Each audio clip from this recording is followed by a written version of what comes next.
ഒന്ന് ഞാൻ കുറച്ച് സമയം അവിടെ ഇരുന്നിട്ടുണ്ടായിരുന്നു. അപ്പോൾ എനിക്ക് നന്നായിട്ട് അറിയാം അവിടെ എത്ര ചൂടുണ്ട് എന്നുള്ളത്. നിങ്ങൾ എത്ര സമയം വരെ നമ്മളെ കേട്ടിരിക്കുമെന്ന് അറിയാൻ വേണ്ടിയാണ് ഞാൻ അവിടെ പോയിരുന്നത്. അപ്പോൾ അധികം കേട്ടിരിക്കാനുള്ള കണ്ടന്റുകൾ ഉണ്ടെങ്കിൽ കേട്ടിരിക്കുമായിരിക്കും, പക്ഷെ നല്ല ചൂടാണ് എന്ന് നന്നായിട്ട് അറിയാം. അധികം വലിക്കാതെ ഈ സെഷൻ നിങ്ങൾക്ക് എത്രത്തോളം ഉപകാരപ്പെടും എന്നതിനെക്കുറിച്ചാണ് നമ്മൾ ആലോചിക്കുന്നത്.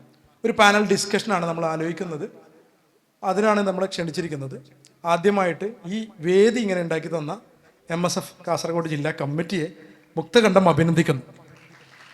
ഇതിൻ്റെയൊക്കെ ചുക്കാൻ പിടിക്കുന്ന കമ്മിറ്റി, അതുപോലെ തന്നെ നമ്മുടെ തങ്ങൾ താഹ പഴയ ഇവിടുത്തെ വർഷങ്ങൾക്ക് ശേഷം നമുക്ക് കോടതി കേസിനൊക്കെ ശേഷം വീണ്ടും MSFൻ്റെ ചെയർമാനായി വന്ന തങ്ങളടക്കമുള്ള ആളുകളുടെ വിദ്യാഭ്യാസത്തോടുള്ള ത്വരയാണ് ഈ പറയപ്പെടുന്ന നിങ്ങൾ ഒരുപാട് ആളുകൾ ഇവിടെ ഇരിക്കുന്നത്. പിന്നെ ഒരു ചോദ്യം ഉണ്ടായത് ആങ്കറുടെ ഈ നമ്മുടെ പാനലിൻ്റെ ഇടയിൽ നിന്ന്, കാസർഗോഡ് ഗവൺമെൻറ് കോളേജിൽ പെൺകുട്ടികൾ മാത്രമാണോ എന്നുള്ളതാണ്. ഞാൻ 2004 ഇവിടെ പഠിക്കാൻ വരുന്നത്. ആ കാലം മുതലേ പെൺകുട്ടികൾ കൂടിക്കൂടി വരികയാണ്. അന്ന് അറബിക്കിൽ മാത്രമായിരുന്നു. ഇന്ന് എല്ലാ ഡിപ്പാർട്ട്മെൻറ്റും നല്ലോണം പെൺകുട്ടികളുണ്ട്. ദാറ്റ് മീൻസ് നമ്മളെ നാട്ടിലെ കുട്ടികൾ നന്നായി പഠിച്ചു തുടങ്ങി എന്നുള്ളത് തന്നെയാണ് സംശയം. അങ്ങനെ തന്നെയാണ് പറയേണ്ടത്. അത് മാത്രമല്ല, നമ്മുടെ നാട്ടിലെ കുട്ടികൾ ഇന്ന് ലോകത്തിലെ പല രാജ്യങ്ങളും ഏറ്റവും നല്ല മേഖലകളിൽ ഉണ്ട് എന്നുള്ളതാണ്. എവിടെ നോക്കിയാലും കാസർഗോഡ് ഗവൺമെൻറ് കോളേജിൽ പഠിച്ച ഒരാളെ കാണാം. നിങ്ങൾ വിദേശ രാജ്യങ്ങളൊക്കെ പോകുമ്പോഴേക്കും നമ്മളൊരു അലുമിനി മീറ്റിംഗ് നടക്കുമ്പോൾ അവിടെ കാണാൻ പറ്റും. അതാണ് പ്രത്യേകത. പിന്നെ ഈ കാസർഗോഡ് ഗവൺമെൻറ് കോളേജിൽ സീറ്റ് കിട്ടണമെങ്കിൽ തല്ലിപ്പൊളികൾക്ക് കിട്ടില്ല എന്നുള്ളതും എല്ലാവർക്കും അറിയാം. +2 നല്ല വണ്ണം പഠിച്ച ഞാൻ എൻ്റെ ഒരു അനുഭവം പറഞ്ഞു തുടങ്ങാം.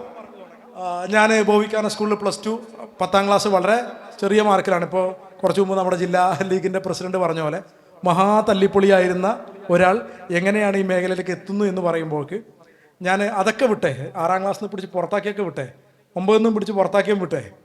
പക്ഷേ 10ൽ വളരെ ചെറിയ മാർക്കാണ്.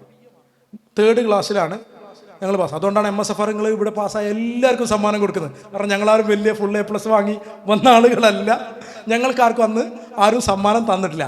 പക്ഷേ ഇപ്പോൾ ഉള്ള കുട്ടികളെ A+ മാത്രം തെരഞ്ഞു പോകുന്ന പരിപാടി MSF-കാർക്കില്ല. ഞങ്ങൾക്ക് എല്ലാ കുട്ടികളും വേണം. അതുകൊണ്ടാണ് നിങ്ങൾക്ക് എല്ലാവർക്കും സമ്മാനം തരാൻ തീരുമാനിച്ചത്.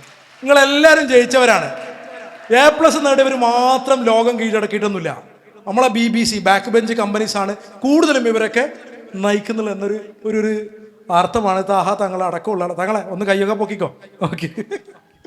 അപ്പോൾ പറഞ്ഞു വന്നത്, 10ാം ക്ലാസ് കഴിഞ്ഞ് +2 ഇരിക്കുമ്പോഴേക്കാണ് ഇങ്ങനെ ബസ്സിൽ ഇങ്ങനെ പോകും. ഞാനിവിടെ കാസർഗോഡേക്ക് പോകുന്ന സമയത്ത് ഈ വിശാലമായ കാസർഗോഡ് ഗവൺമെൻറ് കോളേജ് കാണുന്ന സമയത്തൊക്കെ ഇവിടെ പോലീസുകാർ ഫുള്ള് അടി. SFI, MSF, KSU, ABP ഒക്കെ അടി എല്ലാ ദിവസവും. പിന്നെ ആഴ്ചക്ക് 2 ദിവസമേ ക്ലാസ് ഉള്ളൂ, ബാക്കി 3 ദിവസം സമരമാണ്. എന്ത് സുഖമാണ് ആ കോളേജ്. അപ്പം ഇങ്ങനെ ആലോചിച്ച് എങ്ങനെയായിരിക്കും ഇവിടെ പഠിക്കാൻ കിട്ടുക? ഇവിടെ പഠിക്കണമെങ്കിൽ നല്ല മാർക്ക് വേണം.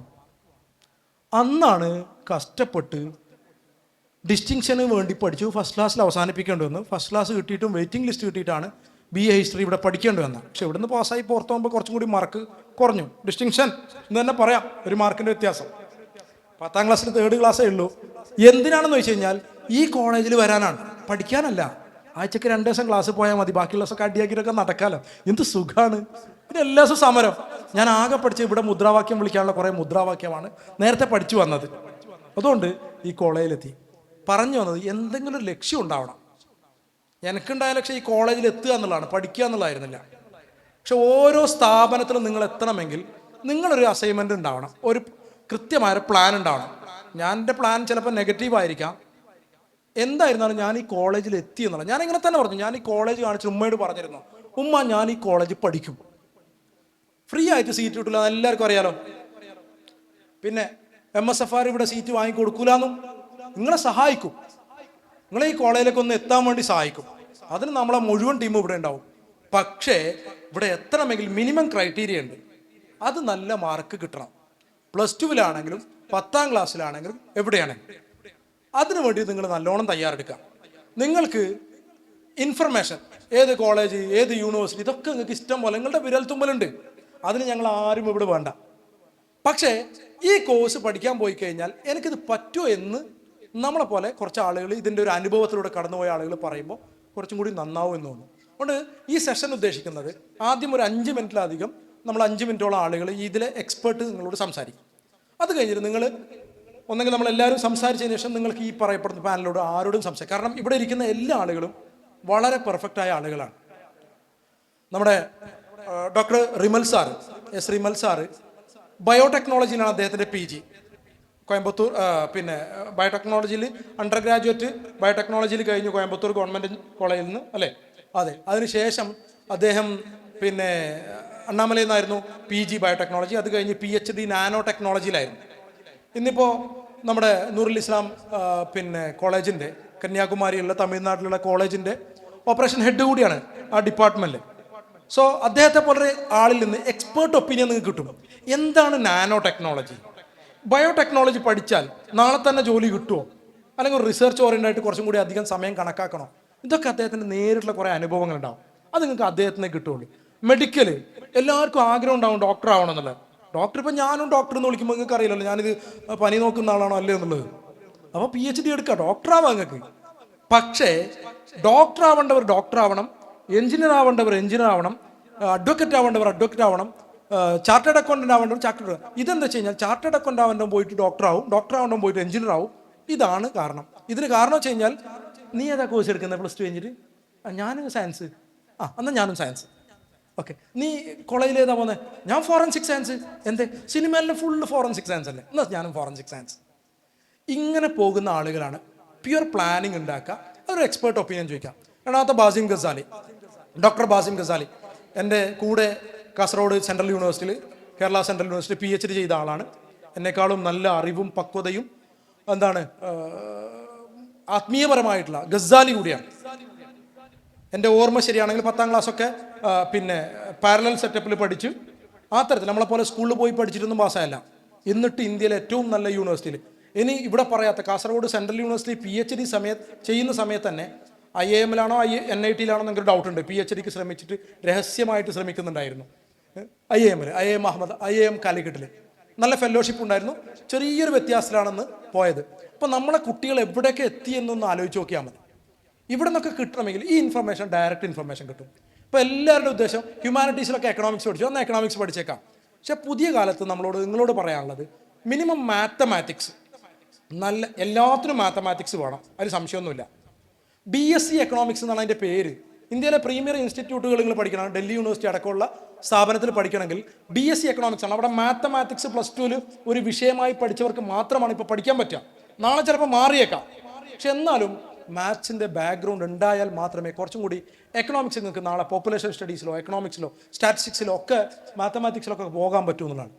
പിന്നെ മറ്റൊന്ന്, ഇവിടെ ഇരിക്കുന്ന നമ്മുടെ CA Sali sir, Suhail sir അല്ലേ? സാലിഹ് തന്നെ. സാലിഹ് അറിയപ്പെടുന്ന ഒരു ഫിനാൻഷ്യൽ അനലിസ്റ്റാണ്. നിങ്ങൾക്ക് ACCA ചെയ്യണോ? ACCA-യുടെ സാധ്യത എന്താണ്? പേപ്പർ ഇപ്പം നമ്മൾ ചില ആളുകൾ ബൈപ്പാസ് ചെയ്യും. ACCA-ക്ക് കൂടി വേറൊരു യൂണിവേഴ്സിറ്റിയുടെ ഡിഗ്രി എടുക്കും. അപ്പോൾ 5 പേപ്പർ അല്ലെങ്കിൽ 8 പേപ്പർ അതിൽ നിന്ന് പാസ്സായാൽ മതി, പിന്നെ ACCA-യുടെ 4 പേപ്പർ എഴുതിയാൽ മതി എന്നൊക്കെ. പക്ഷെ കമ്പനി എടുക്കുമ്പോഴേക്ക് നിങ്ങൾ ഷോർട്ട് കട്ടിലൂടെയാണോ പോയത് അല്ല നേരെ മര്യാദക്ക് പഠിച്ചിട്ടാണോ വന്നതെന്നും കൂടി കമ്പനി നോക്കും. അങ്ങനെ ഒരു എക്സ്പേർട്ട് ഒപ്പീനിയൻ കിട്ടണമെങ്കിൽ ഒരു കൊമേഴ്സുകാരന് തന്നെ സംസാരിക്കണം, അല്ലെങ്കിൽ ഒരു ഫിനാൻഷ്യൽ എക്സ്പേർട്ട് സംസാരിക്കണം. അദ്ദേഹത്തെ പോലെ ചാർട്ടേഡ് അക്കൗണ്ടന്റ് നിങ്ങളോട് സംസാരിക്കുമ്പോൾ അദ്ദേഹത്തിന് 2 മണിക്കൂർ വേറൊരു പ്രോഗ്രാം ഉണ്ട് എന്ന് പറഞ്ഞത്. പക്ഷെ എന്നിട്ട് നമ്മളോട് സംവദിക്കാൻ വേണ്ടി അദ്ദേഹം ഇരിക്കുകയാണ്. നമ്മളെ പ്രോഗ്രാം പറഞ്ഞ 11 മണിക്കാണ്. ഞാനും ആ സമയത്ത് എത്തിയിട്ടില്ല. ഞാൻ ഇവിടത്തേക്ക് വേണ്ടി എത്താൻ വേണ്ടി ഒരുപാട് ലോങ് ജേർണി കഴിഞ്ഞിട്ടാണ് വരുന്നത്. അത് അടുത്തൊന്ന് നമ്മൾ കൂടുതലാണ്. ഞാൻ ഇന്നും ചോദിച്ചതാണ്, നമ്മുടെ പിന്നെ ഷിബിലിയോ അല്ലേ? ഷിബിലി എന്നാണ് പേര്. ഞങ്ങളിപ്പോൾ പരിചയപ്പെട്ടാണ്. ഷിബിലി നേരത്തെ ടാറ്റ ഇൻസ്റ്റിറ്റ്യൂട്ട് ഓഫ് മുംബൈ, ടിസ് മുംബൈ എന്ന് പറയും, നമ്മുടെയൊക്കെ ഒരു ഡ്രീം യൂണിവേഴ്സിറ്റിയാണ്. ടിസ് എന്നായിരുന്നു അദ്ദേഹത്തിൻ്റെ പോസ്റ്റ് ഗ്രാജുവേഷൻ സോഷ്യൽ വർക്കിൽ. നിങ്ങൾക്കിപ്പോൾ വലിയൊരു ആഗ്രഹം ഉണ്ടാവും. ടിസ്സിന് കോഴിക്കോട് സെൻറ്ററൊക്കെ ഉണ്ട്, അതിന് അംഗീകാരത്തിൻ്റെ വിഷയങ്ങളൊക്കെ അവിടെ നിന്നോട്ടെ, അങ്ങനെ കുറേ ഇടയ്ക്ക് ചില പക്ഷേ ടിസ്സിലെ മുംബൈ സെൻറ്ററിൽ നിങ്ങൾ പഠിക്കുകയാണെങ്കിൽ ഉറപ്പായിട്ടും പറയാം നിങ്ങൾക്കൊരു ഓപ്പണിങ്സ് ഉണ്ടാവും, സംശയമൊന്നുമില്ല. അവിടെ സോഷ്യൽ വർക്കിൽ PG കഴിഞ്ഞു. ഇന്ത്യയിലെ ഏറ്റവും നല്ല university Jawaharlal Nehru university, JNU എന്നൊക്കെ പറയപ്പെടുന്ന നമ്മുടെ ഇന്ത്യയിലെ ഏറ്റവും നല്ല പ്രൊഡക്റ്റൊക്കെ ഇറങ്ങി വന്ന സ്ഥാപനം. ആ പ്രൊഡക്റ്റിൽ അവിടെ നിന്നാണ് MPhil അദ്ദേഹം കഴിഞ്ഞിരിക്കുന്നത് സോഷ്യൽ സയൻസിൽ. അപ്പോൾ സോഷ്യൽ സയൻസ് മേഖലയിൽ പിന്നെ അത് കൂടാണ്ട് സിവിൽ സർവീസ് എഴുതി, പ്രിലിമിനറി പാസ്സായി, മെയിൻ എഴുതി, ഇൻ്റർവ്യൂ വരെ എത്തി നിന്ന ആളാണ് ഈ പറയപ്പെടുന്ന ഷിബിലി. അദ്ദേഹമാണ് നമ്മുടെ സിവിൽ സർവീസ് അക്കാദമിയുടെ ഇപ്പോൾ ഡയറക്ടറായിട്ടുള്ള കുണിയ. പക്ഷെ ഇവിടെ നമ്മളെ നാട്ടിൽ നിന്ന് പഠിക്കുന്ന ആളുകൾ ഇങ്ങനെ ഒരു വിരലിൽ എണ്ണിയാൽ തീരും. അതിൽ തന്നെ ഇപ്പോൾ പ്രിലിംസ് ഇപ്പോൾ കഴിഞ്ഞു, അതിൻ്റെ റിസൾട്ട് വരാൻ പോവാണ്. ഒരാൾക്കൊരു എക്സ്പെക്ടേഷൻ ഉണ്ട്, സത്യമാണ് മനസ്സിൽ വെച്ചിട്ടുണ്ട്, എന്തായാലും റിസൾട്ട് വരട്ടെ ഇൻഷാ അല്ലാഹ്, വലിയൊരു പ്രതീക്ഷയുണ്ട്. ബാക്കിയുള്ള മുഴുവൻ ആളുകളും നമ്മളെ 13 സംസ്ഥാനങ്ങളിൽ നിന്നാണ്. നിങ്ങൾ ആലോചിച്ച് നോക്ക്, നമ്മളെ നാട്ടിൽ തൊട്ടടുത്ത് കുണിയൽ ഇത്രയും വലിയൊരു ഇൻസ്റ്റിറ്റ്യൂട്ട് ഉണ്ടായിട്ട് ഫ്രീ ഫീസ്, ഫ്രീ അക്കോമഡേഷൻ ഒക്കെ കൊടുത്തിട്ടും ആളുകൾ വന്നില്ല. പിന്നെ പെയ്ഡാക്കിയൊന്നും കണ്ടില്ല. പക്ഷെ എന്നാലും ഈ വർഷത്തെ അവരുടെ എൻട്രൻസ് കുറച്ച് കടുകട്ടിയായിരുന്നു, കാരണം നല്ല കുട്ടികളെ കിട്ടാൻ വേണ്ടി. നമ്മളടുത്ത് നല്ല കുട്ടികളുണ്ട്. ഞാൻ പറഞ്ഞില്ലേ, ഞാനടക്കം എൻട്രൻസ് ക്രാക്ക് ചെയ്തിട്ടാണ് പോയത്. മടിയാണ്. ആ മടിയൊന്ന് മാറ്റി വെച്ചാൽ നമുക്ക് സക്സസ് ആവാൻ പറ്റും. അപ്പോൾ ഏതായാലും ഞാൻ സംസാരത്തിൽ കിടക്കാണ്. ഇതാണ് ഈ ഒരു പാനലിൻ്റെ ഒരു എക്സ്പെക്ടൈസേഷൻ. എൻ്റെ എക്സ്പെക്ടൈസേഷൻ കഴിഞ്ഞ 15 വർഷത്തോളം ഞാൻ കരിയർ ഗൈഡൻസ് ആൻഡ് കൗൺസിലിംഗിൽ സ്പെഷ്യലൈസ് ചെയ്ത് ഇന്ത്യയിലും പുറത്തൊക്കെ ആയിട്ട് ഇങ്ങനെ ഉപരിപഠനം, തൊഴിൽ സാധ്യതയെക്കുറിച്ച് സംസാരിച്ചുകൊണ്ടിരിക്കുന്നുണ്ട്. കുട്ടികളെ മാക്സിമം നല്ല സ്ഥാപനങ്ങളിൽ എത്തിക്കാനും, അവരുടെ ഇൻസ്റ്റിറ്റ്യൂട്ടുകളെ കുറിച്ച് ചോദിച്ചാൽ പറഞ്ഞു കൊടുക്കാനും, കോഴ്സുകളെ കുറിച്ച് ചോദിച്ചാൽ പറഞ്ഞു കൊടുക്കാനൊക്കെ നിൽക്കുന്നുണ്ട്. ഞാനിവിടെ BEd കോളേജിൽ അധ്യാപകനായിരുന്നു. അത് കഴിഞ്ഞ് പിന്നെ കല്യാണം കഴിഞ്ഞു. ഞാൻ കല്യാണം കഴിഞ്ഞ ശേഷം എൻ്റെ ഭാര്യയ്ക്ക് BEd കഴിഞ്ഞ് MEd ഉണ്ടായിരുന്നു. അവളെയും PhDക്ക് അയച്ചു. അവൾ ആദ്യം PhD കംപ്ലീറ്റ് ചെയ്തു, പിന്നീട് ഞാൻ PhD കംപ്ലീറ്റ് ചെയ്തു. ഞങ്ങൾ രണ്ടാളും PhD ആണ്. നിങ്ങളൊക്കെ വിചാരിക്കുന്നതാണ് കല്യാണം കഴിഞ്ഞാൽ ഈ പഠിത്തമൊക്കെ നിന്നുപോയി എന്നുള്ളതാണ്. ഞാൻ ഈ കാസർഗോഡുകാരനാണ്. ഇവിടുത്തെ ഈ കോളേജിൽ മുദ്രാവാക്യം വിളിച്ചു ചേർന്ന MSFകാരനാണ്. അത് അഭിമാനത്തോട് ഞാനിപ്പോഴും പറയും. പക്ഷേ എന്ത് മുദ്രാവാക്യം വിളിക്കുമ്പോഴേക്കും പഠിത്തം വിട്ടിട്ടുള്ള മുദ്രാവാക്യം ഒന്നും ഉണ്ടായിട്ടില്ല. പഠിക്കും, ഒറ്റക്കാണെങ്കിൽ ഒറ്റക്ക് സ്വന്തമായിട്ടിരുന്ന് പഠിക്കും. ആ പഠിത്തം നമ്മുടെ കയ്യിലുണ്ടാവണം, സാമൂഹ്യ സേവനം ഉണ്ടാവണം. ഒരു മെക്കാനിക്കൽ ഡോക്ടറെ കിട്ടിയിട്ട് കാര്യമൊന്നുമില്ല നമുക്ക്. ആ ഡോക്ടർ വന്ന് ആ രോഗിയെ കണ്ടറിഞ്ഞ് ഒന്ന് നോക്കിയാൽ, നമ്മൾ ചില ഡോക്ടർമാരുണ്ട്, ഒരു ജലാൽ ഡോക്ടർ ഉണ്ടായിരുന്നു, ഇങ്ങനെ വന്നാൽ എന്താ പനിയാ, പനിയൊന്നുമില്ല, ഇതൊക്കെ ഒന്ന് ഉറങ്ങി എണീറ്റാൽ ശരിയാവും എന്ന് പറഞ്ഞു കഴിഞ്ഞാൽ പിന്നെ അദ്ദേഹത്തിന് ഒരു മെഡിസിനും വേണ്ട. ആ മനസ്സ് ടച്ച് ചെയ്യുന്ന ആളുകളായി നിങ്ങൾ മാറേണ്ടത്. അങ്ങനെ മാറണമെങ്കിൽ ആ എക്സ്പെർട്ടൈസ് ഫീൽഡിലുള്ള ആളുകൾ ഇവിടെ ഉണ്ട്. എന്നോട് ചോദിക്കാവുന്ന ചോദ്യം എന്നോട് ചോദിക്കാം, ഇവരോട് ചോദിക്കാവുന്ന ചോദ്യം ഇവരോട് ചോദിക്കാം. ആദ്യം ഇവർ കുറച്ച് സംസാരിക്കും, ഒരു 5 മിനിറ്റോളം. അത് കഴിഞ്ഞിട്ട് which language or English or Malayalam, whatever may be you can talk it, no worry.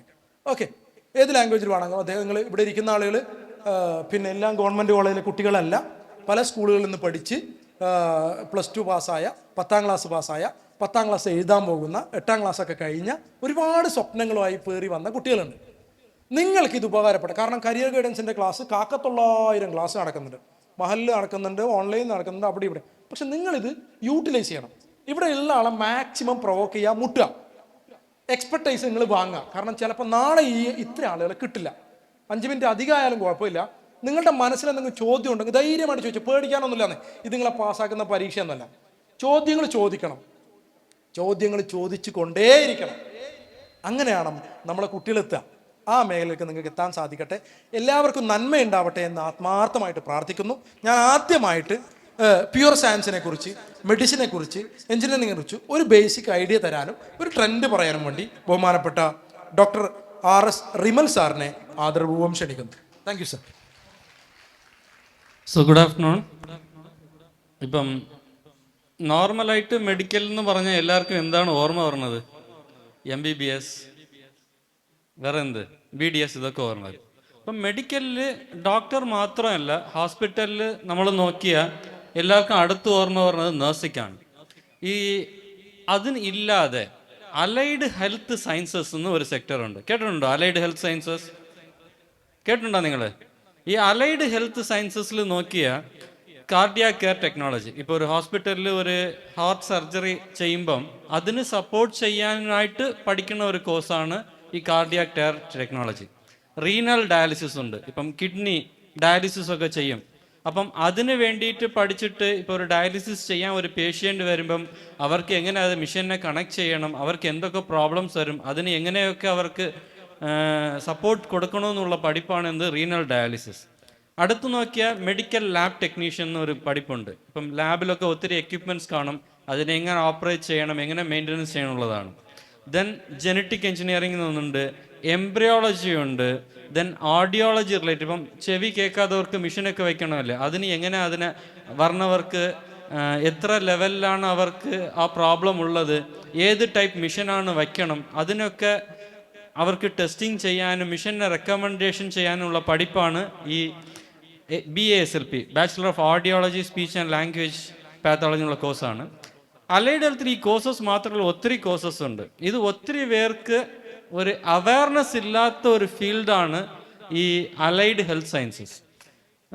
ഇന്ത്യയിൽ ഒത്തിരി യൂണിവേഴ്സിറ്റീസും കോളേജസിലും ഈ കോഴ്സസ് ഉണ്ട്.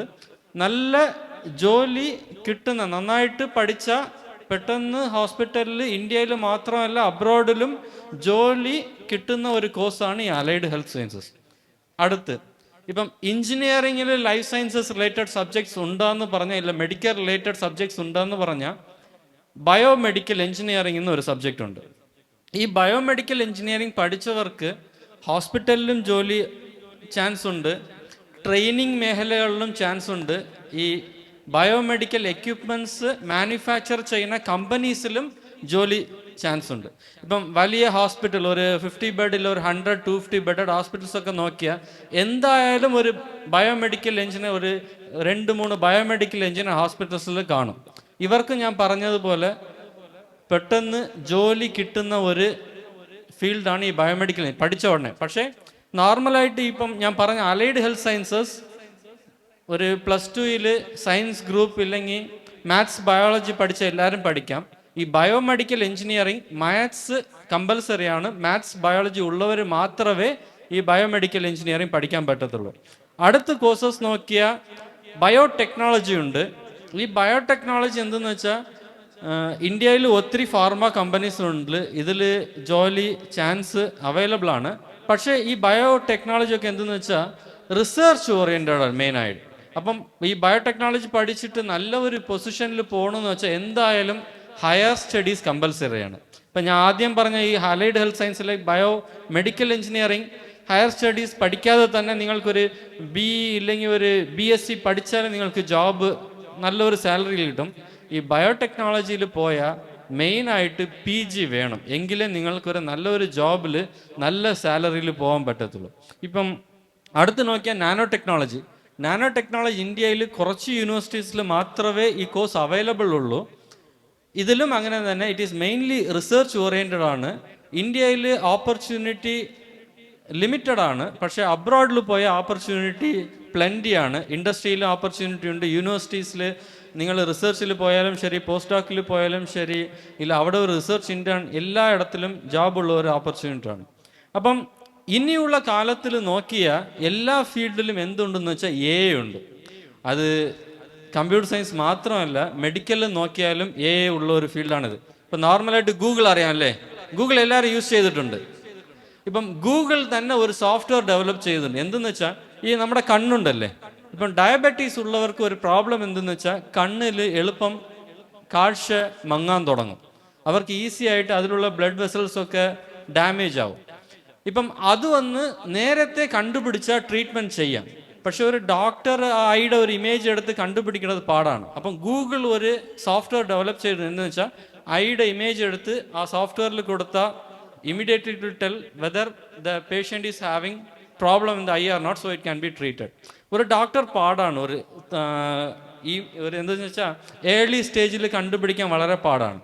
അപ്പം ഗൂഗിൾ തന്നെ they are coming into medical field. അപ്പം അതാണ് ഞാൻ പറയാൻ പറഞ്ഞത്, വലിയൊരു അപ്പം എല്ലാ കമ്പനീസും മെഡിക്കൽ ഫീൽഡ്. അപ്പം ഒരു ഡോക്ടറിന് അസിസ്റ്റ് ചെയ്യാൻ എന്തായാലും AI കാണും.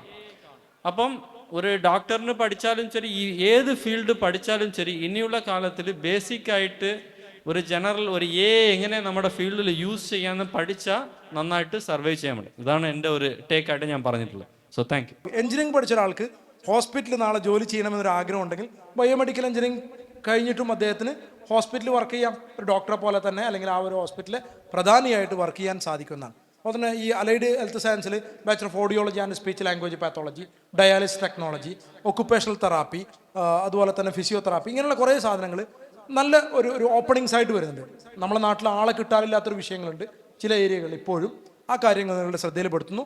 അദ്ദേഹത്തോട് നമുക്ക് സംശയം ചോദിക്കാം ഈ പാനലിൽ സംസാരിച്ചതിന് ശേഷം. അടുത്തായി നമ്മളോട് സംസാരിക്കുന്ന ഈ ഒരു ഫിനാൻസ് മേഖലയിൽ വളരെ പ്രധാനപ്പെട്ട ഒരു കാര്യമാണ്. ആ ഒരു അദ്ദേഹത്തിൻ്റെ എക്സ്പെർട്ടൈസേഷൻ ഷെയർ ചെയ്യാൻ വേണ്ടി ഞാൻ ബഹുമാനപ്പെട്ട CA മുഹമ്മദ് സാലി സാറിനെ ക്ഷണിക്കുന്നു. Yes, thank you Sharif sir. എപ്പോഴും സത്യത്തിൽ കാസർഗോഡിലേക്ക് വരുമ്പോൾ ഇവിടുത്തെ ആൾക്കാരെ കാണുമ്പോൾ ഭയങ്കര സന്തോഷമാണ്. എന്താ വെച്ച് കഴിഞ്ഞാൽ your energy level is always different. Anyway, എൻ്റെ ടോപ്പിക് ഇതാണ്, നമ്മുടെ ഫിനാൻസിൻ്റെ അല്ലെങ്കിൽ കൊമേഴ്സിലെ സാധ്യതകളാണ്. എനിക്ക് തോന്നുന്നു ഇപ്പം +2 കഴിഞ്ഞ അല്ലെങ്കിൽ ഡിഗ്രി ഒക്കെ കഴിഞ്ഞ കുട്ടികളുടെ ഒരു ട്രെൻഡി കോഴ്സാണ് കൊമേഴ്സിലെ professional courses, chartered accountancy, ACCA, CMA അതുപോലെയുള്ള കോഴ്സസ്. ഈ വർഷത്തെ പ്രധാനമായിട്ട് ട്രെൻഡ് ACCA ആയിട്ട്. ഓഫ് കോഴ്സ് മേ ബി അതിലേക്ക് ഞാൻ വരാം. അത് മൊത്തത്തിൽ നോക്കിക്കഴിഞ്ഞ് കഴിഞ്ഞാൽ 3 ക്വാളിറ്റീസ് ആണ് ഈ കോഴ്സിനുള്ളത്. ഒന്ന് എംപ്ലോയബിലിറ്റിയാണ്. ചില കോഴ്സ് കഴിഞ്ഞ ഉടനെ തന്നെ എന്ത് ചെയ്യും, ഒരു 100% എന്ന് തന്നെ പറയാം, അത്രയും കുട്ടികൾക്ക് എന്ത് ചെയ്യും, ജോബ് കിട്ടും ഇമ്മീഡിയറ്റ് ആയിട്ട്. ആൻഡ് ഓൾസോ റെമ്യൂണറേഷൻ, ഒരു ഹാൻഡ്ഫുൾ ഓഫ് റെമ്യൂണറേഷൻ കിട്ടും. മൂന്നാമത്തെ ഒരു പ്രത്യേകതയാണ് ഇതിനെ ഏറ്റവും വലുതായിട്ട് ഞാൻ കാണുന്നത്. സാധാരണ പഠിക്കുന്ന കുട്ടികൾ കാണൽ പെട്ടെന്ന് ജോബ് അല്ലെങ്കിൽ ഒരു സാലറിയിലേക്കാണ്. ബട്ട് മൂന്നാമത്തെ ഒരു പ്രത്യേകത, ഈ കോഴ്സിൻ്റെ പ്രത്യേകത വെച്ചാൽ ഇതിൻ്റെ ഗ്രോത്ത് പൊട്ടൻഷ്യലാണ്. മേ ബി ക്വാളിഫിക്കേഷൻ കഴിഞ്ഞിട്ട് നമ്മളുടെ CA ആവട്ടെ ACC ആവട്ടെ, പോസ്റ്റ് ക്വാളിഫിക്കേഷൻ ഒരു 5, 10 അല്ലെങ്കിൽ 15 വർഷം കഴിഞ്ഞ് കഴിഞ്ഞാൽ നിങ്ങൾ എത്തുന്ന സ്റ്റേജ് ഉണ്ടല്ലോ, അത് നിങ്ങൾ വർക്ക് ചെയ്യുന്ന ഏത് ഇൻഡസ്ട്രി ആണെന്നുണ്ടെങ്കിലും ഏത് കമ്പനി ആണെന്നുണ്ടെങ്കിലും അതിൻ്റെ ഏറ്റവും ടോപ്പ് ഫസ്റ്റ് മേഖലയിലേക്ക് എന്ത് ചെയ്യാൻ പറ്റും, നിങ്ങൾക്ക് റീച്ച് ചെയ്യാൻ പറ്റും. ആ ഒരു വഴിയാണ് ഈ ഒരു കോഴ്സിൻ്റെ ഏറ്റവും ഇമ്പോർട്ടൻ്റ് ആയിട്ട് നിങ്ങൾക്ക് തരുന്നത്. എനിക്കൊന്ന് ലാസ്റ്റ് 2 ദിവസം മുമ്പ് നമ്മുടെ സോഷ്യൽ മീഡിയയിൽ ഒരു ന്യൂസ് വന്നിട്ടുണ്ടായിരുന്നു.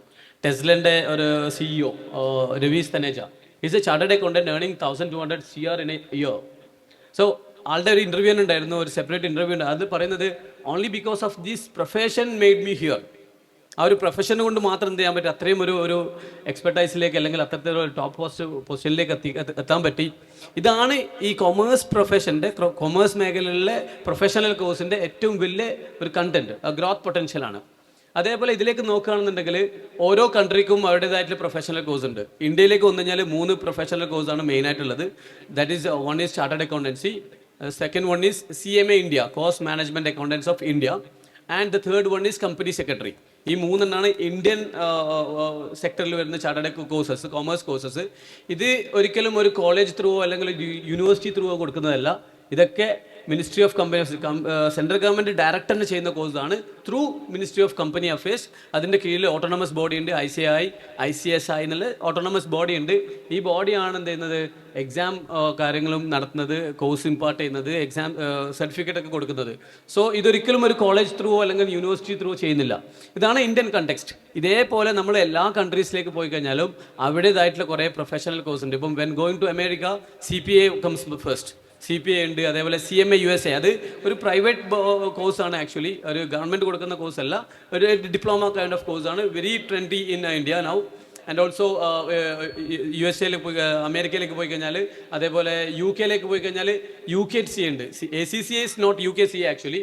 UK ഗവൺമെൻറ് കൊടുക്കുന്ന CA അല്ല, it's ACCA is a private body giving a certificate. അതേപോലെ ഓസ്ട്രേലിയൻ CPA ഉണ്ട്, അതേപോലെ കനേഡിയൻ CPA ഉണ്ട്. ഇപ്പോൾ ഞാൻ പറഞ്ഞിരുന്ന ഡിഫറെൻറ്റ് കൺട്രീസിന് ഡിഫറെൻറ്റ് കോഴ്സസ് ഉണ്ട്. ഇപ്പോൾ ഏതെങ്കിലും ഒരു കൺട്രിയിൽ, ഇപ്പോൾ ഇന്ത്യയിലെ ചാർട്ടേഡ് അക്കൗണ്ടൻസി എടുത്തു കഴിഞ്ഞാൽ നമുക്ക് 1, 2 പേപ്പർ എടുത്തു കഴിഞ്ഞാൽ എന്ത് ചെയ്യാം, ഓസ്ട്രേലിയൻ CPA എടുക്കാം. ഓസ്ട്രേലിയൻ CPAയിൽ ടിപ്പിക്കലി ഓസ്ട്രേലിയൻ ടാക്സേഷൻ മാത്രം എഴുതിയാൽ മതി, you can get Australian CPA. അതേപോലെ നമുക്ക് എന്ത് ചെയ്യാം, ഡിഫറെൻറ്റ് കൺട്രീസുമായിട്ട് മെമ്മോറാണ്ടം ഓഫ് അണ്ടർസ്റ്റാൻഡിംഗ് ഉണ്ട്. ഇപ്പോൾ ഏതെങ്കിലും ഒരു കോഴ്സ് ചെയ്ത് കഴിഞ്ഞാൽ എന്ത് ചെയ്യാം, നമുക്ക് മൾട്ടിപ്പിൾ ക്വാളിഫിക്കേഷൻ ഈസി ആയിട്ട് അറ്റൈൻ ചെയ്യാൻ പറ്റാം.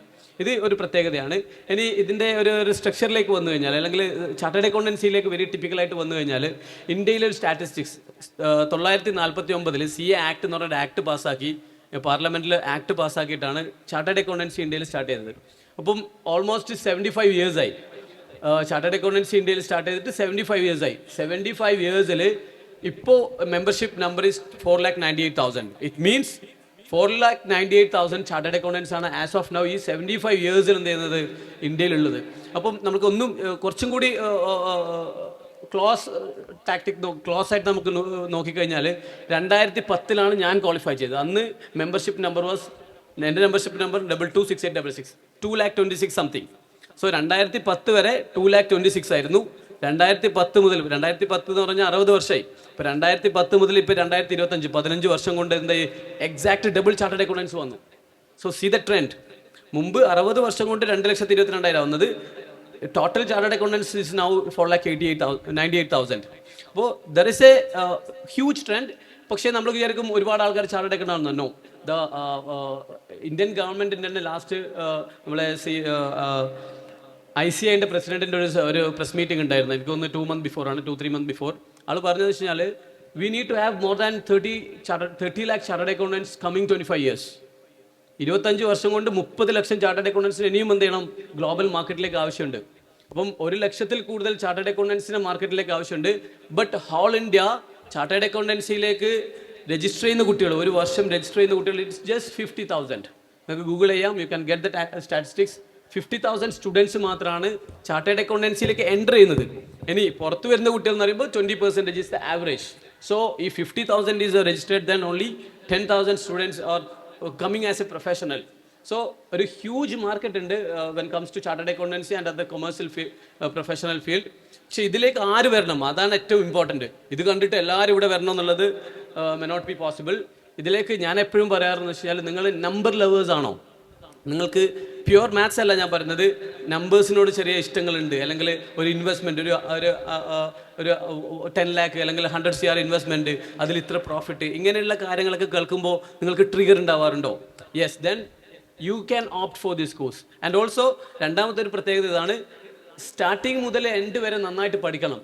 ശരിക്കും മെനക്കെട്ട് ഇരുന്ന് പഠിക്കാനുള്ള ക്ഷമയുണ്ടോ, then you can come to this course. അല്ലാണ്ട് എല്ലാവരും പറഞ്ഞല്ലോ, നമ്മൾ നേരത്തെ ഷെരീഫ് സാർ പറഞ്ഞതുപോലെ എൻ്റെ ഫ്രണ്ട് ചെയ്യുന്നു അതുകൊണ്ട് ഞാനും ചെയ്യുന്നു എന്നുള്ള രീതിയിലാണെങ്കിൽ നിങ്ങളുടെ കുറേ സമയവും കുറേ ടൈമും കുറേ എമൗണ്ട് എന്ത് ചെയ്യും, വേസ്റ്റായി പോയപ്പെടും. അപ്പോൾ there is a good opportunity coupled with your effort. So അങ്ങനെ നന്നായിട്ട് മനസ്സിലാക്കിയിട്ട് വരിക. And also when comes to ACCA, Sharif sir പറഞ്ഞു ACCA തന്നെ നമുക്കുന്നുണ്ട്, ഒരുപാട് എക്സെപ്ഷൻ റൂട്ട് ഉണ്ട്. ഒരു സ്പെസിഫിക് ഡിഗ്രി ചെയ്തിട്ട് ഒരു 9-10 പേപ്പർ എക്സെപ്ഷൻ കിട്ടും, ദെൻ ഫൈനൽ പേപ്പർ മാത്രം ചെയ്യാം. അതേപോലെ 13 പേപ്പർ നമ്മൾ ആദ്യം മുതൽ തന്നെ എഴുതി പാസ്സായി വന്നിട്ട് ആ റൂട്ടിലൂടെ നമുക്ക് ACCA ചെയ്യാം. ഞാൻ എൻ്റെ ഫ്രണ്ട്സ്, എൻ്റെ GCC കൺട്രീസിൽ ഒരുപാട് എൻ്റെ കൊളീഗ്സ് ഉണ്ട്, ഒരുപാട് ചാർട്ടേഡ് അക്കൗണ്ടൻസിൽ ഡിഫറെൻറ്റ് കൺട്രീസ് ആൻഡ് കമ്പനീസ്. അവിടെയൊക്കെ പലപ്പോഴും സംസാരിക്കാറുണ്ട് what is the new trend. New trend എന്ന് പറയുന്നത് when ACCA comes for interview panel ശരിക്കും അനലൈസ് ചെയ്യും. Are they coming from the exception route or are they coming from the basic route, like 13 പേപ്പറും എടുത്ത് വരുന്നതാണോ? എപ്പോഴും പ്രയോറിറ്റി തരുന്നത് 13 പേപ്പറും പഠിച്ച് പാസ്സായി വരുന്ന കുട്ടികൾക്കാണ് പ്രയോറിറ്റി ഉള്ളത് when comes to the job market. പക്ഷേ നിങ്ങൾക്ക് അഡ്വർടൈസ്മെൻ്റ് ഒക്കെ കണ്ടു കഴിഞ്ഞാൽ നിങ്ങൾക്ക് മനസ്സിലാവും, മേ ബി നമുക്ക് ഒരു ഏതെങ്കിലും ഡിഗ്രി എടുത്ത് അതിൻ്റെ കൂടെ തന്നെ പഠിച്ചു, ലാസ്റ്റ് 4 പേപ്പർ മാത്രം എഴുതാന്നുള്ളത്. അപ്പോൾ എനിവേ ഈ കാര്യങ്ങളൊക്കെ നിങ്ങൾ ചൂസ് ചെയ്യുന്നുണ്ടെങ്കിൽ, ACCA ചൂസ് ചെയ്യുന്നുണ്ടെങ്കിൽ 13 പേപ്പറും എഴുതി പാസ്സായി വരുന്ന ആ റൂട്ടിനെ നിങ്ങൾ ചൂസ് ചെയ്യാൻ ശ്രമിക്കുക. ആൻഡ് ടുഗെദർ നമുക്കറിയാം ടൈം ലിമിറ്റേഷൻ ഉണ്ട്. I would be like to answering your question furthermore. Thank you. Okay, നമ്മൾക്ക് വരും, എന്തായാലും നിങ്ങളുടെ ചോദ്യങ്ങൾക്ക് ഉത്തരമായി വരും. ഒറ്റക്കാര്യം ശ്രദ്ധിക്കുക, വളരെ കൃത്യമായിട്ട് അദ്ദേഹം പറഞ്ഞു. ഇനിയും നമുക്ക് 75 വർഷം കൊണ്ടുണ്ടായ ആളുകളുടെ എണ്ണം വളരെ കുറവാണ്, 4 ലക്ഷമാണ്. പക്ഷെ അവസാനത്തെ 10-15 വർഷം കൊണ്ട് 2 ലക്ഷം ആളുകളുണ്ടായി. ഇനിയും വലിയ ഡിമാൻഡ് ഉണ്ട്. പക്ഷെ ഡിമാൻഡ് എന്ന് പറഞ്ഞു കഴിഞ്ഞാൽ എല്ലാവർക്കും ഈ CA പോയാൽ കിട്ടൂല എന്നുള്ള കാര്യം ആദ്യം മനസ്സിലാക്കാം. നന്നായി സാധാരണ പഠിക്കുന്ന ആളുകൾ ഒരു ദിവസം 3 മണിക്കൂറിലധികം പഠിക്കാൻ പേഷ്യൻസോടുകൂടി ക്ഷമയോടുകൂടി ഇരിക്കുകയാണെങ്കിൽ നിങ്ങൾക്ക് പഠിക്കാം. അങ്ങനെയുള്ളവർ മാത്രം ഈ പണിക്ക് പോയാൽ മതി എന്ന് ഓർമ്മപ്പെടുത്തുന്നു. നാളെ നിങ്ങളുടെ കംഫർട്ട് സോണിലിരുന്ന് ജോലി ചെയ്യാം, അതിലൊരു സംശയമില്ല. ഇതാണ് ഇതിൻ്റെയൊക്കെ പ്രത്യേകത. നിങ്ങളൊരു ഫീൽഡിലോ ഇൻഡസ്ട്രിയിലോ തന്നെ പോകണമെന്ന് നിർബന്ധമില്ല. നിങ്ങളുടെ റൂമിൽ തന്നെ ഇരുന്നിട്ട് നിങ്ങൾക്ക് സൈൻ ചെയ്യാൻ പറ്റുന്ന ഒരു സൈനിങ് അതോറിറ്റിയാണ് ഇന്നും GCC കണ്ടിൽ അടക്കം ഏറ്റവും നല്ല ഡിമാൻഡുള്ള ഒന്നാണ് ഈ പറയപ്പെടുന്ന മേഖല. അതിലേക്ക് എത്താൻ തരും. അടുത്തായി നമ്മളോട് സംസാരിക്കുന്നത്, ഞാൻ സാറിലേക്ക് വരാം, കുറച്ചും കൂടി ഡീറ്റെയിൽ ആയിട്ട് പറയേണ്ടതുള്ളതുകൊണ്ട് തന്നെ, കാരണം അദ്ദേഹം പറയട്ടെ അതല്ല. ഓക്കെ, പിന്നെ ഞാൻ ഷിബിലി സാറിലേക്ക് വരുന്നത്, ഒന്ന് അദ്ദേഹം പ്രധാനമായിട്ട് സ്ട്രെസ് ചെയ്യേണ്ടത്, സാറ് മലപ്പുറത്ത് നിന്നാണ്, ഞാൻ കാസർഗോഡുകാരനായതുകൊണ്ട് തന്നെ പറയാം. സിവിൽ സർവീസ് ഒരുപാട് ആളുകൾക്ക് മോഹം ഉണ്ടാവും. കാരണം വർഷങ്ങൾക്ക് മുമ്പേ എന്നോട് ഒരുപാട് ആളുകൾ ചോദിക്കും എങ്ങനെ സിവിൽ സർവീസ് ചെയ്തിട്ടുണ്ട്. നമ്മളിവിടെ ഒരു കോച്ചിങ് സെൻ്ററുകൾ ഉണ്ടായിട്ടില്ല. പക്ഷേ ഇപ്പോൾ ഉണ്ടായിട്ട് നമ്മളിവിടെ ഒന്ന് പഠിക്കാൻ ആളില്ല എന്നുള്ളതാണ്. അതൊന്ന് സാറ് കൃത്യമായിട്ട് അതിൻ്റെ ട്രെൻഡും കൂടി പറയണം, ഇതിൻ്റെ ഓപ്പണിങ്സും. ഒരു കാര്യം ഞാൻ അതിന് മുമ്പ് തന്നെ പറയാം, സിവിൽ സർവീസിന് പ്രിപ്പയർ ആയി കഴിഞ്ഞാൽ ഏതെങ്കിലും ഒരു സർവീസ് കിട്ടുമെന്നുള്ള ഉറപ്പ് എനിക്കും ഉണ്ട്. കാരണം ഞാൻ പ്രിപ്പയർ ആവാതെ പോയിട്ട് പരീക്ഷ എഴുതുവാനാണ്. അതുകൊണ്ട് എനിക്കത് എങ്ങനെയാണ് ക്വസ്റ്റ്യൻ വരിക എന്നറിയാം, അല്ലാതെ കിട്ടുമോ കിട്ടില്ല എന്ന് കൃത്യമായിട്ട് പറയാനറിയാം. എന്നാലും ഞാൻ സാറിലേക്ക് കിടക്കാണ്. സാർ അതിനെക്കുറിച്ച് ഒരു 5 minute. Hello good afternoon to everyone. എല്ലാവർക്കും വിശക്കുന്നുണ്ടോ? നല്ലൊരു ബിരിയാണി കിട്ടിയാൽ എങ്ങനെ ഉണ്ടാവും? ഉഷാറാവോ? നമ്മളൊരു ബിരിയാണീൻ്റെ ഒരു മെറ്റഫർ എടുത്തിട്ട് തന്നെ നമ്മളെ കരിയറിനെ പറ്റി ഒന്ന് സംസാരിക്കാം. ഓക്കെ, അല്ലെങ്കിൽ ചോറ് എന്ന് പറയുന്നൊരു ഐഡിയ. നിങ്ങളിൽ 3 ടൈപ്പ് ആൾക്കാരുണ്ടാവും. ചിലർ സയൻസിന് പോകുന്നു, കൊമേഴ്സിന് പോകുന്നു, ഹ്യൂമാനിറ്റീസിന് പോകുന്നു. നിങ്ങൾക്ക് നാളെ നല്ലൊരു ബസ്മതി റൈസ്, ഒരു പുതിയ റൈസ് കണ്ടെത്താനാണ് താല്പര്യമുള്ള ഒരു കരിയറാണ് നിങ്ങളെ മനസ്സിലെങ്കിൽ നിങ്ങൾ സയൻസിന് പോയിക്കോളും. അതല്ല, എനിക്കൊരു നൂർജഹാൻ അല്ലെങ്കിൽ ജോക്കർ പോലെ നല്ലൊരു അരിക്കച്ചവടം തുടങ്ങണം, നല്ലൊരു ബിസിനസ് ഉണ്ടാക്കണം, അതിൻ്റെ അക്കൗണ്ട്സ് എനിക്ക് എഴുതി വെക്കണം, നിങ്ങൾ കൊമേഴ്സ് എടുക്കുക. അതല്ല, നാളെ നിങ്ങൾക്ക് തോന്നുകയാണ് എൻ്റെ ചുറ്റും കുറേ മനുഷ്യന്മാർ അരിയും ഒന്നും തിന്നാൻ പറ്റാതെ നിൽക്കുന്നുണ്ട്, അവർക്ക് കുറച്ച് ഭക്ഷണം എത്തിച്ചു കൊടുക്കാൻ പറ്റുമോ, നിങ്ങൾക്ക് ഹ്യൂമാനിറ്റീസ് എടുക്കാം. ഈ 3 ചോയ്സസ് ആണ് നിങ്ങളുടെ മുമ്പിലുള്ളത്. ഞാൻ ഇത് വളരെ സിംപ്ലിസ്റ്റിക് ആയിട്ടുള്ളൊരു ഡെഫിനിഷനാണ്.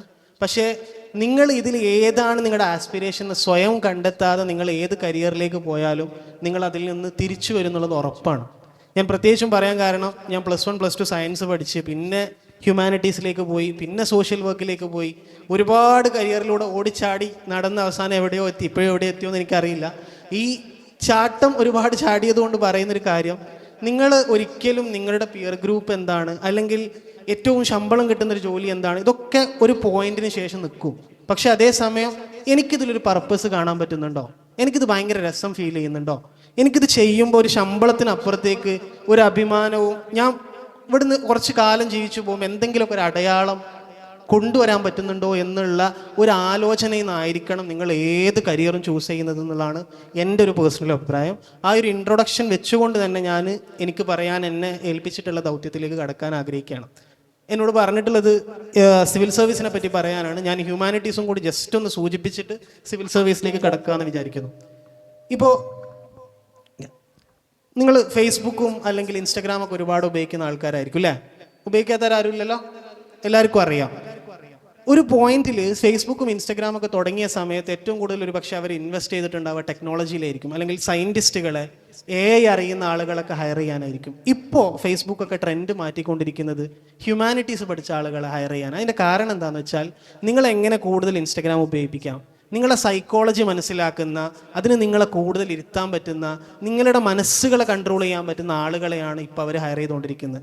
നമ്മുടെ നാട്ടിലൊരു ട്രെൻഡ് എന്താണെന്ന് വെച്ചാൽ, ഏറ്റവും A+ ഉള്ളവൻ സയൻസ്, അതിന് തൊട്ട് താഴെയുള്ള ആൾ കൊമേഴ്സ്, അതിൻ്റെ തൊട്ട് താഴെയുള്ള ആൾ ഹ്യൂമാനിറ്റീസ്. പക്ഷേ ഞാൻ ഡൽഹിയിൽ പഠിച്ച ഒരാളെന്നുള്ള നിലക്ക്, ഇന്ത്യയുടെ പുറത്ത് യാത്ര ചെയ്യുകയും ചില കോളേജുകൾ സന്ദർശിക്കുകയും ചെയ്ത ഒരാളെന്നുള്ള നിലക്ക് ഞാൻ മനസ്സിലാക്കിയെടുത്തോളം നിങ്ങളിൽ ഏറ്റവും ബ്രൈറ്റായിട്ടുള്ള വിഷനുള്ള ഒരു 50 വർഷത്തേക്കൊക്കെ മുമ്പേക്ക് കാണാൻ പറ്റുന്ന ആളുകൾ ശരിക്കും എടുക്കേണ്ട കോഴ്സ് ഹ്യൂമാനിറ്റീസാണ്.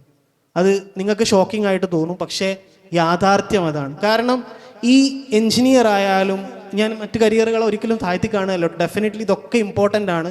പക്ഷേ ഒരു ലോകത്തിൻ്റെ ഗതി നിയന്ത്രിക്കുക, ഒരു 30-40 ഇയേഴ്സ്, ഒരു പക്ഷേ ബാസിൽ സാർ ഞാൻ സംസാരിച്ച ശേഷം അതിനെപ്പറ്റി കൂടുതൽ പറയുന്നുണ്ടാവും. ഈ ലോകം എങ്ങനെയാണ് പോകേണ്ടതെന്ന് ഡിസൈഡ് ചെയ്യുക മാനവിക വിഷയങ്ങൾ പഠിച്ചിട്ടുള്ള, ഹ്യൂമാനിറ്റീസ് പഠിച്ചിട്ടുള്ള ആൾക്കാരായിരിക്കും. അത്രമാത്രം ഹ്യൂമാനിറ്റീസിനെ പറ്റി പറയുന്നു, കൂടുതൽ സാറ് സംസാരിക്കുമെന്ന് വിചാരിക്കുന്നു.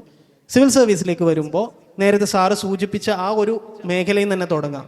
സിവിൽ സർവീസിന് പഠിക്കുന്നത് അല്ലെങ്കിൽ IAS പഠിക്കുന്നത് നാളെ എല്ലാവരും ഒന്നും എന്താകാൻ പോകുന്നില്ല, സിവിൽ സർവൻ്റ് ആകാൻ പോകുന്നില്ല. പക്ഷെ ഒരു ഉറപ്പ് എനിക്ക് പറയാൻ പറ്റുന്നത്, സാറ് സൂചിപ്പിച്ചതുപോലെ ഈ പരീക്ഷനെ നമ്മളെല്ലാവരും വിളിക്കുന്ന പേര് mother of all competitive exams എന്നുള്ളതാണ്. എല്ലാ പരീക്ഷകളുടെയും അമ്മ എന്ന് വേണമെങ്കിൽ വിളിക്കാം. ഈ പരീക്ഷയ്ക്ക് ഒരാൾ ആത്മാർത്ഥമായിട്ട് പഠിച്ചു കഴിഞ്ഞാൽ ഒരു 110% ഗ്യാരണ്ടി നിങ്ങൾ വേറെ ഏതെങ്കിലും ഒരു എക്സാം കിട്ടാതിരിക്കില്ല എന്ന്. അതിന് ഏറ്റവും നല്ല ഉദാഹരണം ഞാൻ കുനിയയിൽ നിന്ന് തന്നെ എക്സാമ്പിൾ പറയാം. ഈ വർഷത്തെ പഞ്ചായത്ത് സെക്രട്ടറി എക്സാമിൽ 12 കുട്ടികളാണ് കുനിയയിൽ നിന്ന് പാസ്സായത്. അവർ ഒരു അക്ഷരം പോലും ആ പരീക്ഷയ്ക്ക് വേണ്ടിയിട്ട് പഠിച്ചിട്ടില്ല. അവർ പഠിച്ചത് സിവിൽ സർവീസിന് വേണ്ടിയിട്ടാണ്. ഈ വർഷം ഒരു കുട്ടി CAPF ജോയിൻ ചെയ്തു. 5 കുട്ടികൾ ഓൾറെഡി PSCയുടെ മെമ്മോ വന്നിട്ട് ജോലിക്ക് പോയി. ഇതൊക്കെ സംഭവിക്കുന്നത്, അതേപോലെ ഒരുപാട് കുട്ടികൾ CUET പോലെയുള്ള പരീക്ഷകൾ പാസ്സാവുന്നു. ഞാൻ എൻ്റെ തന്നെ പേഴ്സണൽ എക്സ്പീരിയൻസ് പറയുകയാണെങ്കിൽ, ഞാൻ ഈ TISS പോയതും JNU പോയതും 2-3 നെറ്റും JRF കിട്ടുന്നതൊന്നും സത്യം പറഞ്ഞാൽ അതിന് വേണ്ടിയിട്ട് ഒന്നും പഠിച്ചിട്ടില്ല. എൻ്റെ കൂടെ എൻ്റെ അനിയത്തിയൊക്കെ ഇതിന് വേണ്ടിയിട്ട് കഷ്ടപ്പെടുന്ന കാണുമ്പോൾ നമ്മൾ ഈ ബാക്ക് ബെഞ്ചേഴ്സ് പെട്ടെന്ന് മാർക്ക് വാങ്ങി പോകുന്നൊരു ഫീലാണ് നമുക്കുണ്ടാകും.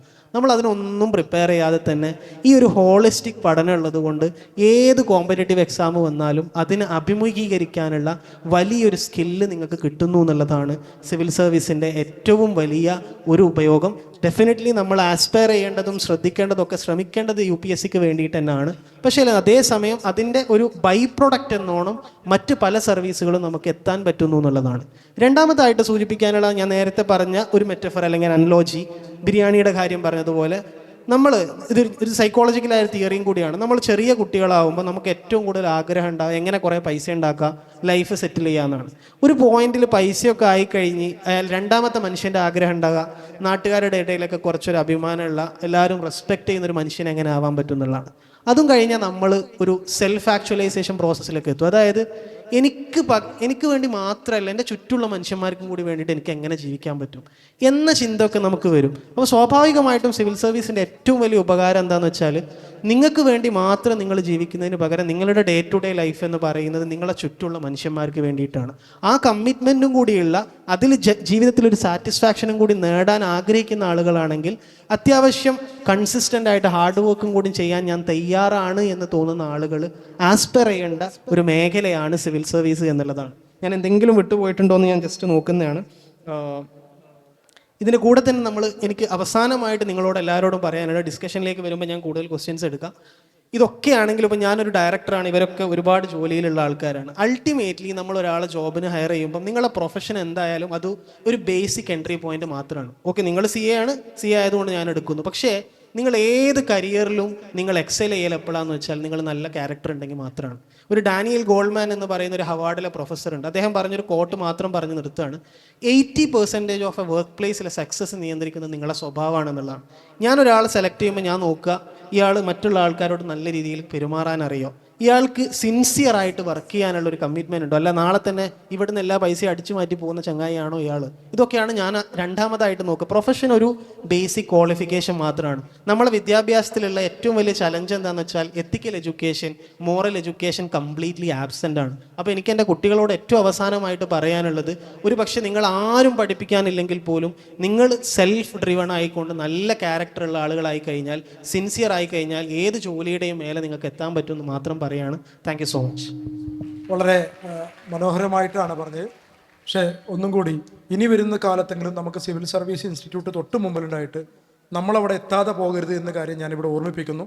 നേരത്തെ പറഞ്ഞത് സിവിൽ സർവീസ് കിട്ടിയില്ലെങ്കിലും മറ്റും, കാരണം ഞാൻ ബാസിമിനെ പരിചയപ്പെടുന്ന വർഷങ്ങൾക്ക് മുമ്പാണ്. സെൻട്രൽ യൂണിവേഴ്സിറ്റി നിന്നൊക്കെ വരുന്നതിന് മുമ്പ് ബാസിമിനെ പരിചയപ്പെടുന്ന സമയത്ത് ബാസിമിൻ്റെ കൂടെ ഒരാളുണ്ടായിരുന്നു, ഹസ്രത്ത്. അദ്ദേഹം ഇപ്പോൾ മൈസൂർ സെറ്റിൽഡ് എന്ന് തോന്നുന്നുണ്ടല്ലേ, കാനഡയിൽ സെറ്റിൽഡായി. ആശാ, അത് ഞാനറിയില്ല. മൈസൂർ അവസാനം സെറ്റിലായ സമയത്ത് എനിക്ക് ഓർമ്മ. ഹസ്രത്ത് ഉണ്ടായിരുന്നു. ഹസ്രത്ത് സിവിൽ സർവീസിനായിരുന്നു അന്ന് പ്രിപ്പയർ ചെയ്തുകൊണ്ടായിരുന്നു ഞാൻ ആ പരിചയപ്പെടുന്ന സമയത്ത്. ഡൽഹിയിൽ കുറേ സിവിൽ സർവീസിൻ്റെ കോച്ചിങ് പോയി, സിവിൽ സർവീസ് കിട്ടിയില്ല. ആ സമയത്ത് കടുകട്ടി എക്സാം ആയിരുന്നു അസീം പ്രേംജി യൂണിവേഴ്സിറ്റിയുടെ എൻട്രൻസ് എക്സാം. പിന്നെ ഞാൻ ഹസ്രത്തിനെ കാണുന്ന അസീം പ്രേംജി യൂണിവേഴ്സിറ്റിയുടെ എക്സാം ക്രാക്ക് ചെയ്തു. അസീം പ്രേംജി യൂണിവേഴ്സിറ്റിയിൽ ഡെവലപ്മെൻറ്റൽ സ്റ്റഡീസിൽ അന്ന് കംപ്ലീറ്റ് ചെയ്തു. പിന്നീട് ആ മേഖലയിൽ എക്സൽ ചെയ്തിട്ട് നമുക്ക് എപ്പോഴും റെഫർ ചെയ്യാൻ പറ്റിയ ഒരാളായിട്ട് മാറുന്ന ഒരവസ്ഥയാണ്. നിങ്ങൾക്ക് ഏതെങ്കിലും ഒരു സർവീസ് കിട്ടുന്ന ഒരവസ്ഥ. അപ്പോൾ ബാസിമിനെ കുറിച്ച് പറയാം. ബാസിമും അതുപോലെ അന്ന് വന്ന സോഷ്യൽ കമ്മിറ്റ്മെൻ്റ് ഒക്കെ ഉള്ള ഒരാളാണ്. ഡോക്ടർ ബാസിം ഗസാലി എൻ്റെ കൂടെ തന്നെ കാസർഗോഡ് സെൻട്രൽ യൂണിവേഴ്സിറ്റി എക്കണോമിക്സിൽ PhD ചെയ്താണ്.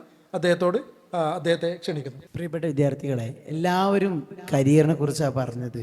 ഞാൻ കരിയറിനെ കുറിച്ചല്ല പറയുന്നത്, വിവിധ സ്ഥാപനങ്ങളെ കുറിച്ച് പറയാൻ വേണ്ടിയിട്ടാണ്.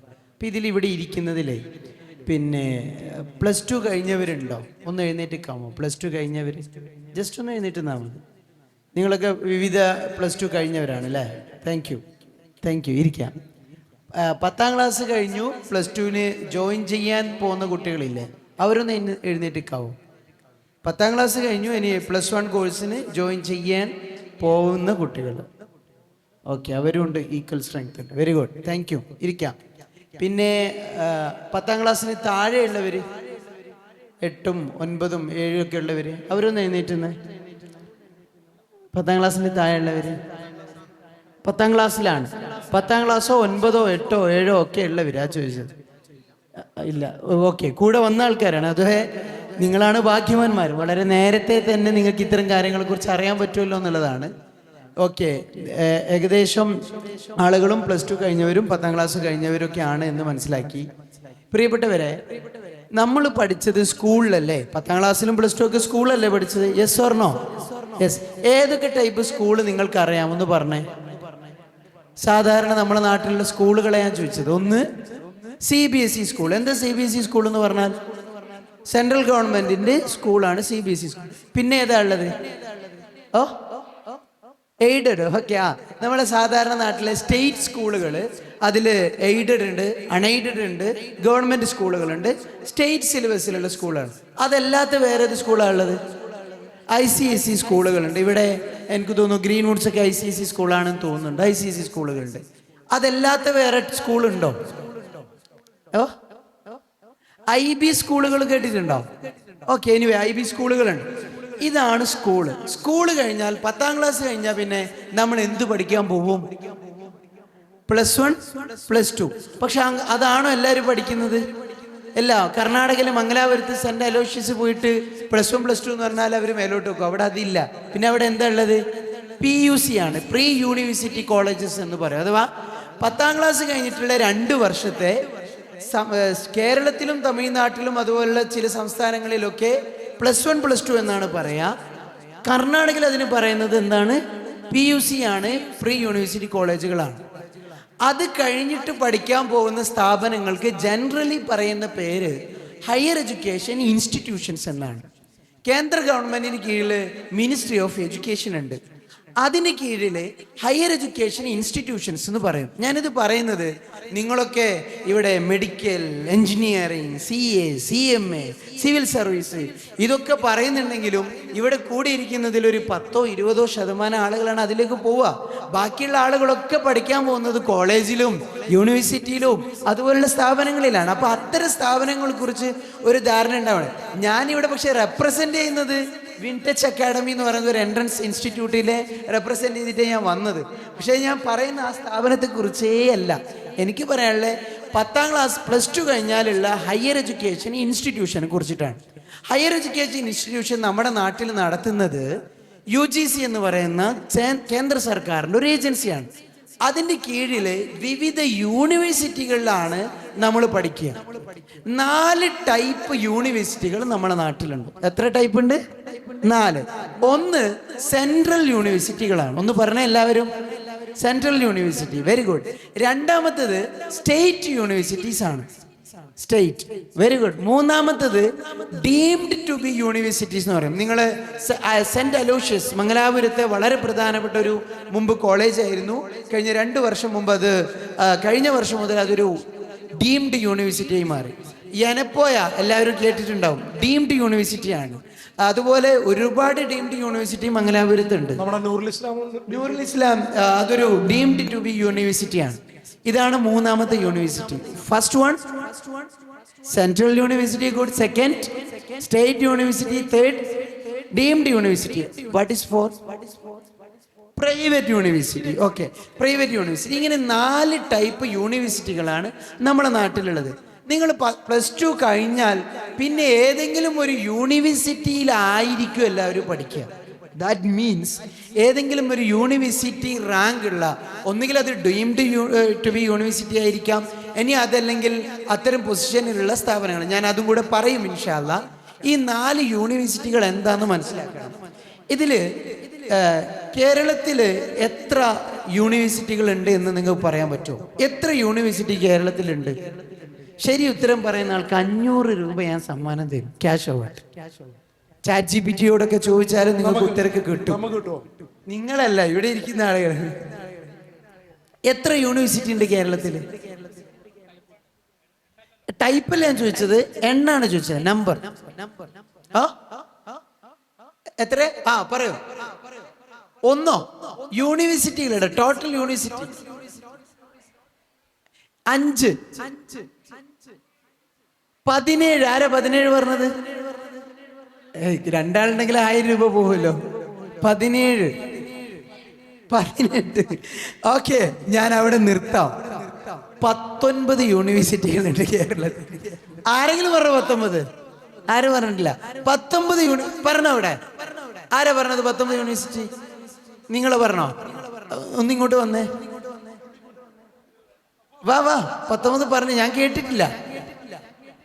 കമോൺ.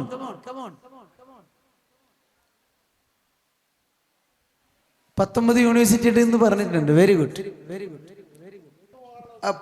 19 യൂണിവേഴ്സിറ്റി ഉണ്ട്. ആ 19 യൂണിവേഴ്സിറ്റി ഏതാണ്? വെറുതെ ഗസ് ആയിട്ട് പറഞ്ഞതാണ്. എന്തായാലും സമ്മാനം ഉണ്ട്. എന്തൊക്കെയാണ്, ഏതൊക്കെയാണ് യൂണിവേഴ്സിറ്റികൾ എന്നൊന്നും കൂടെ പറയാം. യൂണിവേഴ്സിറ്റിന്റെ പേരറിയില്ല, പക്ഷെ എനിക്ക് ഏതോ ഇന്റർവ്യൂവില് കേരളത്തില് 19 യൂണിവേഴ്സിറ്റിന്ന് മീഡിയത്തിൽ കേട്ടിന്. കേരളത്തില് 19, അതുപോലെ ഒരു സ്റ്റേറ്റില്. ഷാക്കിർ പറഞ്ഞു 19 യൂണിവേഴ്സിറ്റി ഉണ്ട്. ഞാനിത് പറഞ്ഞെന്താ അറിയോ, നമ്മളിത് അറിയണം. നമ്മളിത് അറിയാതെ പൂജ്യത്തിന്റെ വില ഇപ്പോഴാണ് ഞാൻ അറിഞ്ഞത്. നമ്മളിത് അറിയാതെ പെട്ടെന്ന് വന്ന് ഏതെങ്കിലും കോളേജിൽ, കാരണം 10ാം ക്ലാസ് കഴിഞ്ഞ് +2 കഴിഞ്ഞാൽ എല്ലാവരും വിളിക്കുക. ഈ അടുത്ത് തന്നെ വിളിച്ചു ഒരാൾ ചോദിച്ചത്, കുണിയ യൂണിവേഴ്സിറ്റി, കുണിയ കോളേജിൽ BBAക്കാണ് അഡ്മിഷൻ എടുക്കുന്നത്. പക്ഷേ അത് അവരെന്തോ APJ അബ്ദുൽ കലാം യൂണിവേഴ്സിറ്റി എന്നൊക്കെയാണ് പറയുന്നത്. അത് വാല്യൂ ഉള്ള യൂണിവേഴ്സിറ്റി ആണോ എന്ന് വെച്ചിട്ട് ഒരാൾ എന്നെ വിളിച്ചു. കാസർഗോഡ് തളങ്കരയിലുള്ള ഒരാൾ എന്നെ വിളിച്ചത്. അങ്ങനെ ഒരു യൂണിവേഴ്സിറ്റിയെ പറ്റിയാണ് പറയുന്നത്. അതൊക്കെ വാല്യൂ ഉള്ള യൂണിവേഴ്സിറ്റി ആണോ? ഞാൻ പറഞ്ഞു ഏറ്റവും നല്ല യൂണിവേഴ്സിറ്റികളിൽ ഒന്നാണ് അത് എന്ന് പറഞ്ഞു. കാരണം കുണിയ കോളേജിൽ 2 യൂണിവേഴ്സിറ്റിയുടെ കോഴ്സാണ് അവർ പ്രൊവൈഡ് ചെയ്യുന്നത്. കുണിയ കോളേജ് ഇപ്പോൾ എല്ലാവരും അറിയുന്ന സോഷ്യൽ മീഡിയയിലൊക്കെ ഫേമസ് ആയ കോളേജാണല്ലോ. പ്രൈവറ്റ് യൂണിവേഴ്സിറ്റി ആവാനുള്ള ശ്രമമാണ്. 2 യൂണിവേഴ്സിറ്റികളുടെ കോഴ്സ് ഓഫർ ചെയ്യുന്നുണ്ട് ഇവിടെ കുണിയ കോളേജിൽ. ഒന്ന് നമ്മുടെ കണ്ണൂർ യൂണിവേഴ്സിറ്റിയുടേതും 2 ഈ APJ അബ്ദുൽ കലാം ടെക്നിക്കൽ യൂണിവേഴ്സിറ്റിയും. അത് പറഞ്ഞാൽ ഞാൻ ഇതിലേക്ക് പോവാം. എനിവേ 19 യൂണിവേഴ്സിറ്റികൾ നമ്മളുടെ കേരളത്തിലുണ്ട്. അതിൽ ഒരു യൂണിവേഴ്സിറ്റി എന്ന് പറയുന്നത് സെൻട്രൽ യൂണിവേഴ്സിറ്റിയാണ്. ഇന്ത്യയിൽ ആകെ 57 സെൻട്രൽ യൂണിവേഴ്സിറ്റികളുള്ളത്. സെൻട്രൽ യൂണിവേഴ്സിറ്റി എന്ന് പറഞ്ഞാൽ കേന്ദ്ര സർക്കാർ നേരിട്ട് നടത്തുന്ന സ്ഥാപനമാണ്. അങ്ങനെ വരുമ്പോൾ അവിടെ ഫണ്ടിങ്ങിനൊന്നും കുറവുണ്ടാവില്ല. എല്ലാ ഫെസിലിറ്റിയും അവിടെ ഉണ്ടാവും. നല്ല വമ്പൻ ഫെസിലിറ്റി ആയിരിക്കും കേന്ദ്ര ഗവൺമെന്റ് നേരിട്ട് നടത്തുന്നത്. നോർമലി PG പ്രോഗ്രാമുകൾക്കാണ് അധികവും അങ്ങനെയുള്ളത്. UG ഉണ്ട്. എനിവേ കേരളത്തിൽ ഒരു സെൻട്രൽ യൂണിവേഴ്സിറ്റി ഉണ്ട്. അതെവിടെയാ?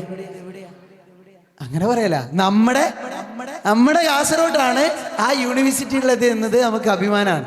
പെരിയയിലാണ്, ആ യൂണിവേഴ്സിറ്റിയിലാണ് PhD ചെയ്തത് ഷെരീഫ് സാറും. ഞാൻ എൻ്റെ PGയും MPhilഉം PhD ഒക്കെ അവിടെ തന്നെയാണ് ചെയ്തത്. ഞാൻ പറയുന്നത് പ്രിയപ്പെട്ടവരെ, ഈ സെൻട്രൽ യൂണിവേഴ്സിറ്റിയിൽ നമ്മൾ പഠിക്കുന്ന സമയത്ത്, സെൻട്രൽ യൂണിവേഴ്സിറ്റിയിൽ ഇപ്പോഴേ പഠിക്കുന്ന സമയത്ത് വളരെ ഫ്രീ ആയിട്ട് പോകാമായിരുന്നു. ഇപ്പം അവിടെ കയറാൻ പറ്റില്ല. അത്ര സെക്യൂരിറ്റി ഉണ്ട്. ആ ക്യാമ്പസിൻ്റെ ഉള്ളിൽ സെക്യൂർഡായ ക്യാമ്പസാണ്. ഒരു പ്രശ്നം നമുക്ക് അതിൻ്റെ ഉള്ളിലുണ്ടാവില്ല. ഞാനൊരു ഏകദേശം ഒരു 5-8 വർഷക്കാലം അവിടെ ഉണ്ടായിരുന്നു. കുട്ടികൾ തമ്മിലൊരു തല്ല്. നേരത്തെ ഷെരീഫ് സാർ പറഞ്ഞില്ല, ഇവിടെ വന്നാൽ നിങ്ങൾക്ക് തല്ലൊക്കെ കൂടാ. തല്ലില്ല ഇത്. അപ്പം അതിനർത്ഥം വൈബൊന്നുമില്ല എന്നാണോ? എല്ലാ വൈബും ഉണ്ട്. സ്റ്റേറ്റ് ലെവൽ വൈബല്ല. അവിടെ വിദേശ രാജ്യങ്ങളടക്കമുള്ള കുട്ടികൾ, ആഫ്രിക്കൻ, യൂറോപ്യൻ, അഫ്ഗാനിസ്ഥാൻ, വിവിധ വിദേശ രാജ്യങ്ങളിലുള്ള പിള്ളേർ പഠിപ്പിക്കും. വിവിധ വിദേശ രാജ്യങ്ങളിലെ ഫാക്കൽറ്റീസ് പഠിപ്പിക്കും. വലിയ വലിയ ഫാക്കൽറ്റീസ്. അത്ര സംഭവമുള്ള കോളേജാണ്. ഫെസിലിറ്റി എന്ന് പറഞ്ഞാൽ അന്നൊക്കെ കാസർഗോഡ് നിന്ന് യൂണിവേഴ്സിറ്റിയിലേക്ക് ഫ്രീ ബസ് സർവീസാണ്. ഫ്രീ ആയിട്ട് കയറാം, ബസ്സിനൊന്നും ചാർജില്ല. ഇന്നും ക്യാമ്പസിൻ്റെ ഉള്ളിലേക്ക് പോവാൻ, നിങ്ങൾക്ക് ഓഫീസിൽ നിന്ന് ഹോസ്റ്റലിലേക്ക് പോവാൻ, ഹോസ്റ്റലിൽ നിന്ന് ക്ലാസ് റൂമിലേക്ക് പോവാൻ നടന്നാൽ എത്തൂല. 350 ഏക്കർ ഉണ്ടെങ്കിൽ നടന്നാൽ എത്തൂലല്ലോ. അതിലേക്കൊക്കെ ഫ്രീ ആയിട്ട് ബസ് സർവീസ് ഉണ്ട് അതിനുള്ളിൽ തന്നെ. ഞാൻ പറഞ്ഞത് പ്രിയപ്പെട്ടവരെ, ഇത്തരം നല്ല യൂണിവേഴ്സിറ്റികൾ ഉണ്ടായിട്ട് നമ്മൾ അതിനെക്കുറിച്ച് അറിയാതെ പോരുതെന്നുകൊണ്ടാണ്. ബാക്കിയുള്ളത് ഒരു സെൻട്രൽ യൂണിവേഴ്സിറ്റി, 15 സ്റ്റേറ്റ് യൂണിവേഴ്സിറ്റികളുണ്ട്. അതിൽപ്പെട്ട ഒന്നാണ് എന്ത്? കണ്ണൂർ യൂണിവേഴ്സിറ്റി. ആ കണ്ണൂർ യൂണിവേഴ്സിറ്റിൻ്റെ കീഴിലുള്ള കോളേജുകളാണ് നമ്മളിരിക്കുന്ന കാസർഗോഡ് ഗവൺമെൻറ് കോളേജും, കുണിയ കോളേജും, MIC കോളേജും, സൈദിയ കോളേജും, ഗോവിന്ദഭായ് മെമ്മോറിയൽ കോളേജും, അങ്ങനെയുള്ള വിവിധ കോളേജുകൾ. നിങ്ങൾക്കിപ്പോൾ ക്ലിയർ ആയോ? യൂണിവേഴ്സിറ്റിയാണ് ഇതൊക്കെ നടത്തുന്നത്. നിങ്ങൾ ഫാറൂഖ് കോളേജ് കേട്ടിട്ടില്ലേ? ഈ ഫാറൂഖ് കോളേജിന് സാധാ നമ്മൾ ഗവൺമെൻറ് കോളേജ് പോലത്തെ ഒരു കോളേജാണോ അത്? ഇല്ല. പിന്നെ എന്ത് കോളേജാ? ഓട്ടോണമസ് കോളേജാണ്. ഓട്ടോണമസ് കോളേജ് എന്ന് പറഞ്ഞാൽ ഏതെങ്കിലും യൂണിവേഴ്സിറ്റിയുടെ അണ്ടറിലാണോ അത്? യൂണിവേഴ്സിറ്റിയുടെ അണ്ടറിൽ തന്നെയാണ്. പക്ഷേ അവിടുത്തെ പരീക്ഷ നടത്തിപ്പും കാര്യങ്ങളൊക്കെ ചെയ്യുന്നത് ആരെന്നായിരിക്കും? കോളേജ് തന്നെ ആയിരിക്കും. അപ്പോൾ നിങ്ങൾക്ക് അഡ്മിഷന് വേണ്ടിയിട്ട് എവിടെ എന്നെ അപേക്ഷിക്കേണ്ടി വരും? ഫാറൂഖ് കോളേജിൽ തന്നെ അപേക്ഷിക്കേണ്ടി വരും. കാലിക്കറ്റ് യൂണിവേഴ്സിറ്റിയിൽ അപേക്ഷിച്ചാൽ പോരാ, കണ്ണൂർ യൂണിവേഴ്സിറ്റിയിൽ അപേക്ഷിച്ചാൽ പോരാ. കാര്യങ്ങൾ മനസ്സിലാവുന്നുണ്ടോ? ഇനി നിങ്ങൾക്ക് ഇവിടെ അഡ്മിഷൻ കിട്ടണമെങ്കിൽ നിങ്ങൾ ഇവിടെ അപേക്ഷിച്ചാൽ മതിയാവോ? പറ്റില്ല. നിങ്ങൾ എവിടെ അപേക്ഷിക്കണം? കണ്ണൂർ യൂണിവേഴ്സിറ്റിയിൽ അപേക്ഷിക്കണം. ഇനി സെൻട്രൽ യൂണിവേഴ്സിറ്റിയിലേക്കാണ് നിങ്ങൾക്ക് സീറ്റ് കിട്ടേണ്ടതെങ്കിൽ നിങ്ങൾ എവിടെ അപേക്ഷിക്കേണ്ടത്? അവിടെ CUK പോയിട്ട് അവിടെ അപേക്ഷിച്ചാൽ പോരാ. CUET എന്ന് പറയുന്ന സെൻട്രൽ യൂണിവേഴ്സിറ്റികളിൽ നടത്തുന്ന വിവിധ എൻട്രൻസ് എക്സാമുകളുണ്ട്. അതിൽ അപേക്ഷിച്ചാൽ മാത്രമേ നമുക്ക് പോകാൻ പറ്റുള്ളൂ. ഇപ്പോൾ കുറച്ചൊരു ധാരണ വന്നില്ലേ?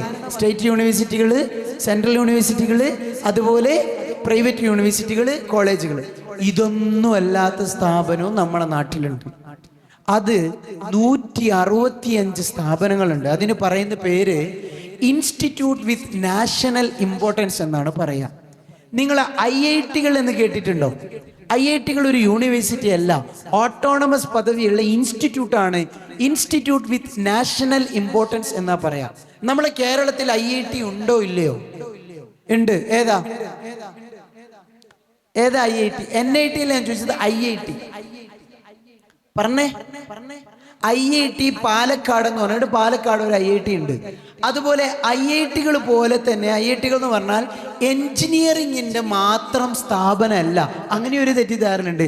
എൻജിനീയറിങ് കഴിഞ്ഞ ആൾക്കാർക്ക് പഠിക്കാനുള്ള BTech-ഉം MTech-ഉം പഠിക്കാനുള്ള സ്ഥാപനമാണ് IIT-കൾ.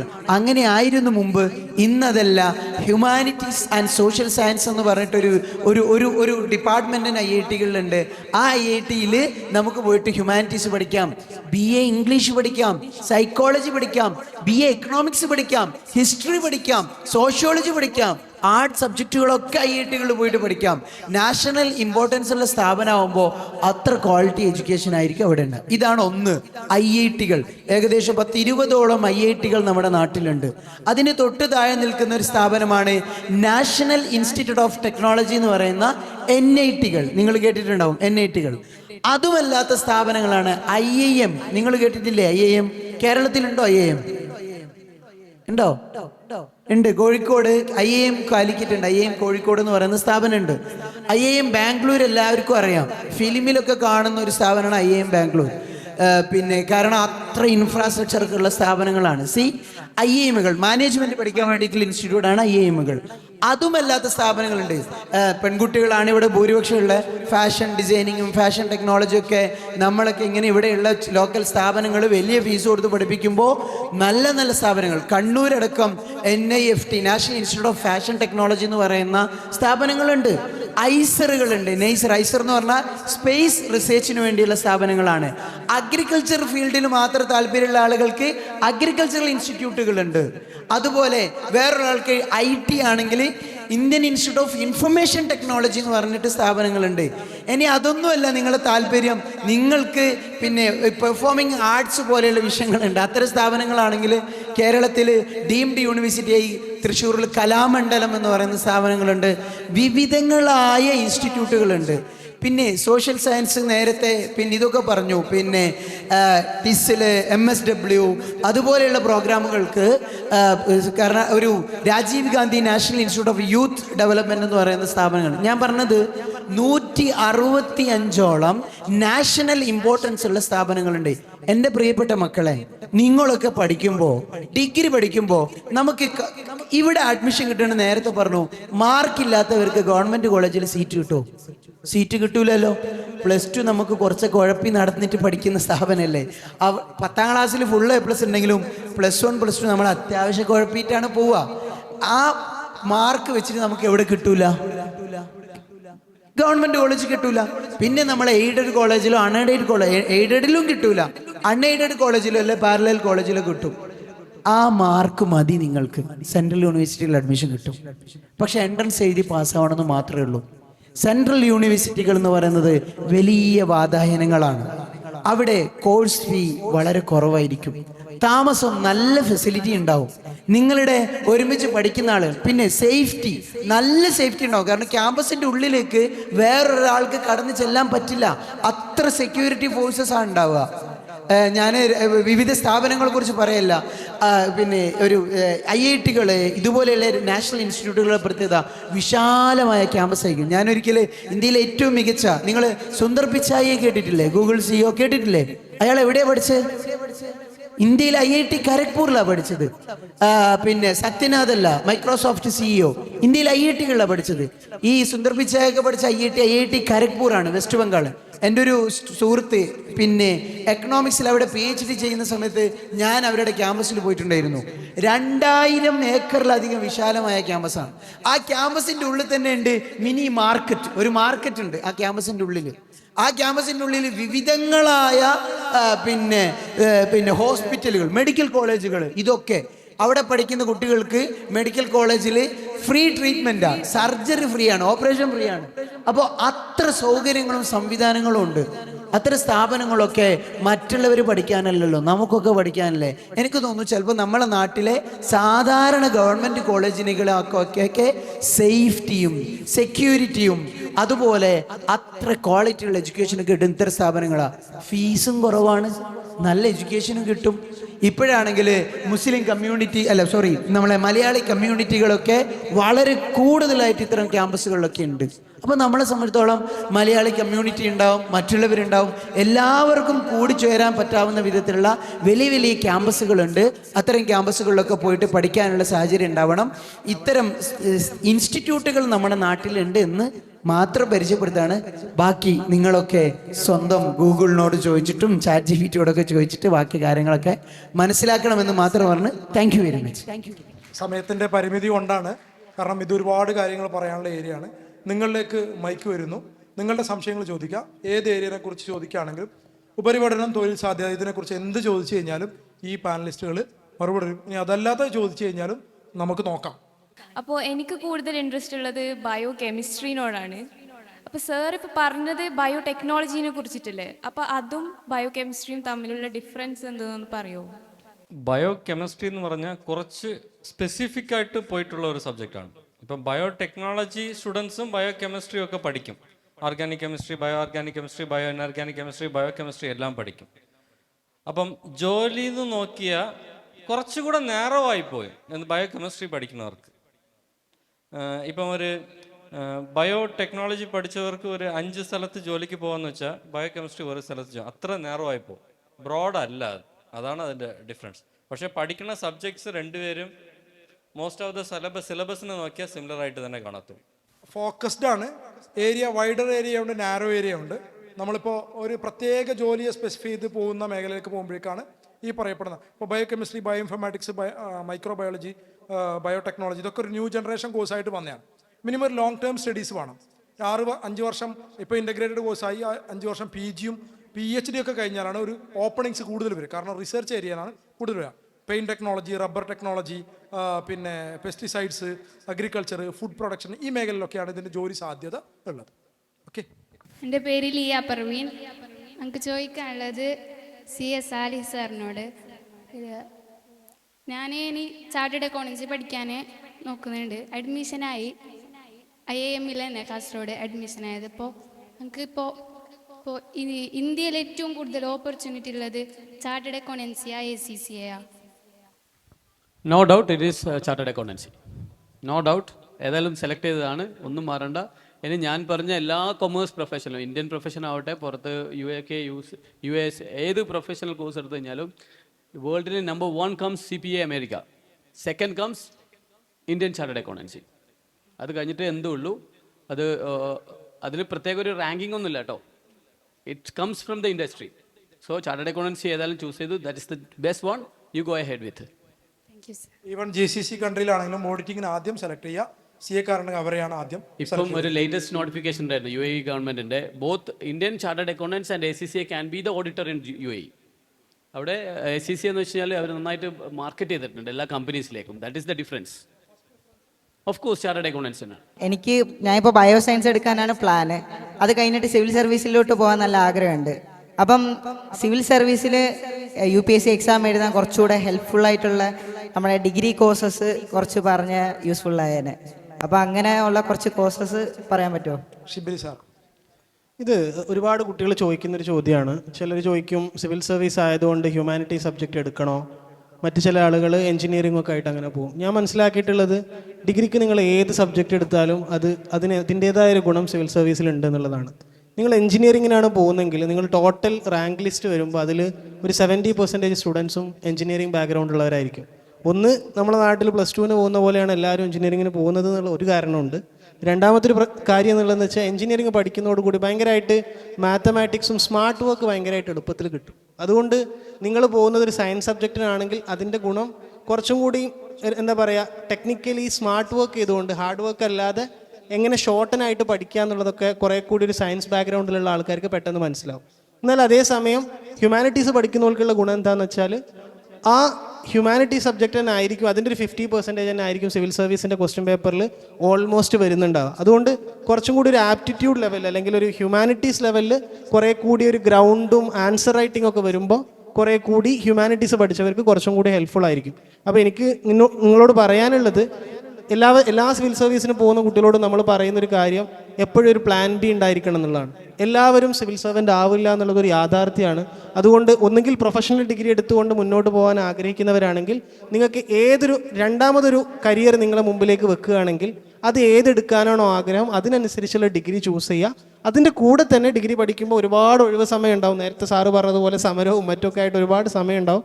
കുറച്ചൊക്കെ ന്യൂസ് പേപ്പർ വായിക്കാൻ, ഞാൻ ചാനൽ കാണാനല്ല കേട്ടോ പറയുന്നത്, നിങ്ങൾ ന്യൂസ് പേപ്പർ വായിക്കുക, എന്താണ് ചുറ്റുവട്ടത്ത് നടക്കുന്നതെന്ന് മനസ്സിലാക്കുക, നിങ്ങൾക്ക് ഇഷ്ടമുള്ളൊരു പ്രൊഫഷണൽ ഡിഗ്രി എടുക്കുക. ഡിഗ്രി അത് ഹ്യൂമാനിറ്റി സബ്ജക്റ്റ് ആണെങ്കിൽ നമ്മൾ ഡിഗ്രി പ്ലസ് IAS എന്ന് പറഞ്ഞുകൊണ്ട് ഒരു കോഴ്സ് പ്രൊവൈഡ് ചെയ്യുന്നുണ്ട്. ഡിഗ്രീൻ്റെ കൂടെ തന്നെ നിങ്ങൾ കുനിയയിൽ പഠിക്കുകയാണെങ്കിൽ ചെയ്യാം. അതല്ല നിങ്ങളൊരു പ്രൊഫഷണൽ ഡിഗ്രി കുറച്ചും കൂടി നേരത്തെ സാറ് പറഞ്ഞതുപോലെ ഒരു ഇൻസ്റ്റിറ്റ്യൂഷൻ ഓഫ് എമിനൻസിലൊക്കെയാണ് പഠിക്കുന്നതെങ്കിൽ ഡിഗ്രി കഴിഞ്ഞ ശേഷം സിവിൽ സർവീസിന് പ്രിപ്പയർ ചെയ്യുക എന്നുള്ളതാണ്. ഇൻ നട്ട്ഷെൽ കൺക്ലൂഡ് ചെയ്യുകയാണെങ്കിൽ നിങ്ങൾ ഏതാണോ നിങ്ങളുടെ പ്ലാൻ ബി അതിനനുസരിച്ചായിരിക്കണം നിങ്ങൾ ഡിഗ്രി ചൂസ് ചെയ്യുന്നത്, റാദർ ദാൻ സിവിൽ സർവീസിനെ മാത്രം ഫോക്കസ് ചെയ്യുന്നതിന് പകരം. ഏറ്റവും നന്നായിട്ട് സാറ് പറഞ്ഞത് പത്രം നന്നായിട്ട് വായിക്കണം. ഇപ്പോൾ തന്നെ +2 കഴിഞ്ഞിട്ട് ഡിഗ്രി ചൂസ് ചെയ്യുമ്പോഴേക്ക് നല്ല ഡെസ്റ്റിനേഷൻ, കാരണം ഏറ്റവും നല്ല കോച്ചിങ് കിട്ടുന്ന ഏരിയകളിൽ ആ ഡെസ്റ്റിനേഷൻ കൂടി ചൂസ് ചെയ്യുക. പ്രത്യേകിച്ച് ഡൽഹി യൂണിവേഴ്സിറ്റികൾ നമ്മൾ അതിനെപ്പോഴും പറയാറുണ്ട്. ഡൽഹി യൂണിവേഴ്സിറ്റിയിൽ കൂടുതൽ കുട്ടികളും വരുന്നത് സിവിൽ സർവീസിൻ്റെ ഒരു പ്രിപ്പറേഷന് വേണ്ടിയിട്ടാണ്. ആ ബാക്കിയുള്ള സമയം നിയർ ബൈ ഉള്ള ഏറ്റവും നല്ല കോച്ചിങ് സെൻറ്ററുകളിൽ പോയിട്ട് കോച്ചിങ് കൂടി കിട്ടിക്കഴിഞ്ഞാൽ വളരെ കൂടുതൽ സാധ്യതയുണ്ട്. പക്ഷെ എല്ലാം ഡിപ്പെൻഡ് അപ്പോൺ യുവർ എബിലിറ്റി. എൻ്റെ പേര് ജുമാന. അപ്പോൾ എനിക്ക് CMA US എടുക്കാനാണ് താല്പര്യം. അപ്പോൾ ഡിഗ്രി കഴിഞ്ഞിട്ട് CMA എടുക്കുന്നത് അല്ലെങ്കിൽ CMA പഠിച്ചിട്ട് ഡിഗ്രി എടുക്കുന്നതാണ് നല്ലത്? ഒറ്റ ചോദ്യം, സാറ് അതിന് ഉത്തരം പറയുമ്പോൾ മോള് CMA US എടുക്കാനുള്ള പർപ്പസ് എന്താണ്? CMA US-ഉം CMA ഇന്ത്യയും തമ്മിലുള്ള വ്യത്യാസം മോൾ എന്താ മനസ്സിലാക്കിയിട്ടുള്ളത്? US എടുക്കാനുള്ള പർപ്പസ് എന്താണെന്നും കൂടി പറഞ്ഞിട്ട് സാർ ഉത്തരം പറയും. US-ൽ കുറേ കൺട്രിയിൽ നമുക്ക് ജോബ് ഉണ്ടാവും, 150ഓളം. നമുക്ക് ഇന്ത്യയിലല്ല പുറമെ ജോബ് ചെയ്യാൻ താല്പര്യം. Okay, anyway very good question. CMA USA നിങ്ങൾ ശരിക്കും മനസ്സിലാക്കേണ്ടത് ഒരു പ്രൊഫഷണൽ കോഴ്സ് അല്ല. ലൈക്ക് ചാർട്ടേഡ് അക്കൗണ്ടൻസി പോലെ ACCA പോലെ ഒരു complete accounting package CMA USA കൊടുക്കുന്നില്ല. ഞാൻ എൻ്റെ ലാംഗ്വേജിൽ പറഞ്ഞത് ഇത് കൈൻഡ് ഓഫ് ഡിപ്ലോമ കോഴ്സാണ്. എന്തുകൊണ്ടാണ് CMA USAയിൽ ഒരുപാട് കുട്ടികൾ പഠിക്കുന്നത് വെച്ച് കഴിഞ്ഞാൽ പെട്ടെന്ന് തീരുന്നുള്ളതുകൊണ്ടാണ്. ഒരു 6 മാസം 8 മാസം അല്ലെങ്കിൽ 1 ഇയർ കൊണ്ട് ഇത് കംപ്ലീറ്റ് ആവുന്നുള്ള ആ ഒരു പോയിൻ്റാണ്. പെട്ടെന്ന് സെറ്റിൽ ആവാന്നുള്ളൊരു കാര്യം കൊണ്ടാണ് CMA USA കൂടുതൽ ആൾക്കാർ എടുക്കുന്നത്. സോ എനിവേ എൻ്റെ ഒരു പേഴ്സണൽ ഒപ്പീനിയൻ, നിങ്ങൾ CMA USA ചൂസ് ചെയ്യുന്നുണ്ടെന്നുണ്ടെങ്കിൽ ഡിഗ്രി കഴിഞ്ഞിട്ട് മാത്രം ചെയ്താൽ മതി. +2 കഴിഞ്ഞിട്ട് അതിനൊക്കെ ഓപ്റ്റ് ചെയ്യാണ്ടിരിക്കുക. ഇവൺ നമ്മളുടെ ഇൻസ്റ്റിറ്റ്യൂട്ടിൽ തന്നെ +2 കഴിഞ്ഞിട്ട് കുട്ടികൾ വരാറുണ്ട്. ഈവൺ ദോ ഞാൻ പറയാണ്, നിങ്ങൾ CMA USA പഠിക്കുന്നുണ്ടെന്നുണ്ടെങ്കിൽ ഡിഗ്രി കഴിഞ്ഞിട്ട് പഠിക്കുന്നതാണ് ഏറ്റവും നല്ലത്. മനസ്സിലാക്കുക, അതിൽ അക്കൗണ്ടിങ് എന്നുള്ള ഏരിയ പഠിക്കുന്നില്ല. ശരിക്കും അക്കൗണ്ടിങ് എന്ന് പറഞ്ഞാൽ profit and loss account, balance sheet ഇതൊക്കെ ഉണ്ടാക്കുക, ഓപ്പറേഷൻസ് റെക്കോർഡ് ചെയ്യുക, ഇതൊക്കെയാണ്. അത് കഴിഞ്ഞിട്ട് ബാലൻസ് ഷീറ്റ് അനാലിസിസ് മുതലാണ് ശരിക്കും CMA USA പഠിക്കുന്നത്. ഒരു കൈൻഡ് ഓഫ് ഒരു സ്ട്രാറ്റജിക് ഡിസിഷൻ മേക്കിംഗ് അല്ലെങ്കിൽ പ്ലാനിങ്, ബഡ്ജറ്റിംഗ്, ആ ഒരു ഏരിയയിലാണ് എന്ത് ചെയ്യുന്നത് CMA USA എക്സ്പെർട്ടൈസ് ചെയ്യുന്നുണ്ട്. അതുകൊണ്ട് തന്നെ ബേസിക് എഡ്യൂക്കേഷൻ ഡിഗ്രി ഇല്ലാണ്ട് അതിലേക്ക് വരുമ്പോൾ ഇറ്റ്സ് ലൈക്ക് നടക്കാനറിയാത്ത ഒരാൾ ഓടാൻ പഠിച്ച പോലെ ആയിരിക്കും എനിക്കത് ഫീൽ ചെയ്യുന്നത്. എൻ്റെ പേഴ്സണൽ ബയസ് ഉണ്ടാവാം. അപ്പോൾ ഡിഗ്രി കഴിഞ്ഞിട്ടാണ്, അതല്ല ക്വസ്റ്റ്യൻ അല്ലേ, ഡിഗ്രി കഴിഞ്ഞിട്ടാണോ എന്നുള്ളതാണ് എൻ്റെ ക്വസ്റ്റ്യൻ തോന്നുന്നു. USA പഠിച്ചാൽ അല്ല, ഡിഗ്രി കഴിഞ്ഞിട്ടാണോ എന്നുള്ളതാണ് ക്വസ്റ്റ്യൻ അല്ലേ? That is the core point, right? So conclude ചെയ്യാണ്, if you are doing CMA USA, do it after degree. Okay, അവസാനിപ്പിക്കുകയാണ്. ഈ അവസാനിപ്പിക്കുന്ന ഒരു കാര്യം, നാട്ടിൽ കാണുന്ന പരസ്യങ്ങൾ മാത്രം കണ്ടിട്ട് പോകരുത്. കുറച്ച് കാലം മുമ്പുണ്ടായ പരസ്യം, അച്ഛാ എനിക്ക് ജോലി കിട്ടി, എവിടെയാ മോനെ പഠിച്ചത്? Dash institute. പേര് പറയുന്നില്ല, ഞാൻ ഇൻസ്റ്റിറ്റ്യൂട്ടിൻ്റെ പേര് പറയുന്നില്ല. അപ്പോൾ ഒറ്റ കാര്യം, ഇവിടെ ഇരിക്കുന്ന ആളുകളൊക്കെ ആ കോഴ്സിന് പോയാൽ ഇപ്പോൾ തീ പിടിച്ചാലല്ലേ എന്താണ് തീ കെടുത്തുന്ന സിസ്റ്റത്തെക്കുറിച്ച് പഠിക്കണുള്ളൂ. അവസാനം നിങ്ങളുടെ പ്രാർത്ഥന ഈ കോഴ്സൊക്കെ കഴിഞ്ഞ് പഠിച്ചോനെ എൻ്റെ വീട്ടിലൊന്നും തീ പിടിച്ചാൽ മതിയായിരുന്നു എന്നുള്ള ഒരവസ്ഥ ഉണ്ടാവും. അതുകൊണ്ട് എന്ത് ചെയ്യരുത്, പരസ്യം മാത്രം കണ്ടിട്ട് ആരും പോയി. കാരണം ഇവിടെ ഇരിക്കുന്ന എല്ലാ ആളുകളും, നമ്മളൊക്കെ ഓരോ ഇൻസ്റ്റിറ്റ്യൂട്ടുകൾ ജോലി ചെയ്ത ആളുകൾ, വർക്ക് ചെയ്യുന്ന ആൾ, ഇപ്പോൾ നൂറുൽ ഇസ്ലാം ഇൻസ്റ്റിറ്റ്യൂട്ട്, വിൻടെച്ച് അക്കാദമി, IIM അക്കാദമി, അതുപോലെ തന്നെ കുണിയ ഇൻസ്റ്റിറ്റ്യൂട്ട്, ഇവരൊക്കെ ഇൻസ്റ്റിറ്റ്യൂട്ട് ഉണ്ട്. അവിടെ പോയിട്ട് നിങ്ങൾ പഠിക്കാൻ പോകുന്ന കോഴ്സിനെ കുറിച്ചും നിങ്ങൾ പഠിക്കാൻ പോകുന്ന സ്ഥാപനത്തെക്കുറിച്ചും അവിടുത്തെ ഔട്ട്പുട്ടിനെ കുറിച്ചും ഒരു വ്യക്തമായ ധാരണ ഉണ്ടാക്കിയതിന് ശേഷം മാത്രം നിങ്ങൾ അവിടെ ജോയിൻ ചെയ്യുക. അല്ലാത്ത കാര്യങ്ങൾക്ക് MSF ഉത്തരവാദിയായിരിക്കുന്നതല്ല എന്നുകൂടി ഓർമ്മപ്പെടുത്തുന്നു. ഇതൊരു മാൻഡേറ്ററി കാര്യമാണ്. Thank you everybody. Okay close ചെയ്യാം, ഒരുപാട് ടൈമായി പോയി. Thank you everybody. നിങ്ങൾക്ക് നമ്മളെ കോൺടാക്ട്, നമുക്കറിയാം നിങ്ങളുടെ മനസ്സിൽ ഒരുപാട് ചോദ്യങ്ങളുണ്ട് എന്നുള്ളതറിയാം. നമ്മളെ MSF-ൻ്റെ കമ്മിറ്റി നിങ്ങളെ നമ്പറൊക്കെ ഉണ്ട്, അവരെ കോൺടാക്ട് ചെയ്യുക. അവർ നമ്മളാരെയും കണക്ട് ചെയ്ത് തരും. തീർച്ചയായിട്ടും ഡയറക്റ്റ് കണക്ട് ചെയ്യുക, കിട്ടുക. നമ്മളെല്ലാവരും ഇങ്ങനെ ക്ലാസ്സുകൾ ഇതൊക്കെ എടുത്തുകൊണ്ട് തിരക്കിലാണ്. അവരെ കണക്ട് ചെയ്ത് കഴിഞ്ഞാൽ നിങ്ങൾക്ക് കിട്ടും. ഡീറ്റെയിൽസ് വേണമെങ്കിൽ നമ്മളിവിടെ കുറച്ച് സമയം ഉണ്ടാവും, നിങ്ങൾ പേഴ്സണലി സംസാരിക്കാവുന്നതാണ്. ഈ പരിപാടിക്ക് ഇത്രയും സമയത്ത് ഇത്രയും ക്ഷമയോടുകൂടി, നല്ല ചൂടാണ് അവിടെ, പുറത്ത് നല്ല മഴയാണെങ്കിലും ഇവിടെ മഴയില്ല, നല്ല വിശപ്പും. ഇത്രയും സമയം 2 മണി വരെ, 2 കഴിഞ്ഞു 2:30 മണി വരെ നിങ്ങൾ ഇരുന്നു എന്നുള്ളത് നിങ്ങൾക്ക് ഇതിനോടുള്ള ഒരു ത്വര കൊണ്ടും ഒരു പാഷനും കൊണ്ട് തന്നെയാണ്, ഒരു സംശയമില്ല. എല്ലാവരെയും ആദരിക്കാൻ കാണിച്ച MSFൻ്റെ ഈ ഒരു മനസ്സിനെയും അഭിനന്ദിക്കുന്നു. നിങ്ങളെല്ലാവർക്കും നല്ല വിജയമുണ്ടാവട്ടെ എന്ന് വേണ്ടി ഈ പാനലിന് വേണ്ടി ആശംസിച്ചുകൊണ്ട് നിർത്തുന്നു. Jai Hind. Thank you everybody.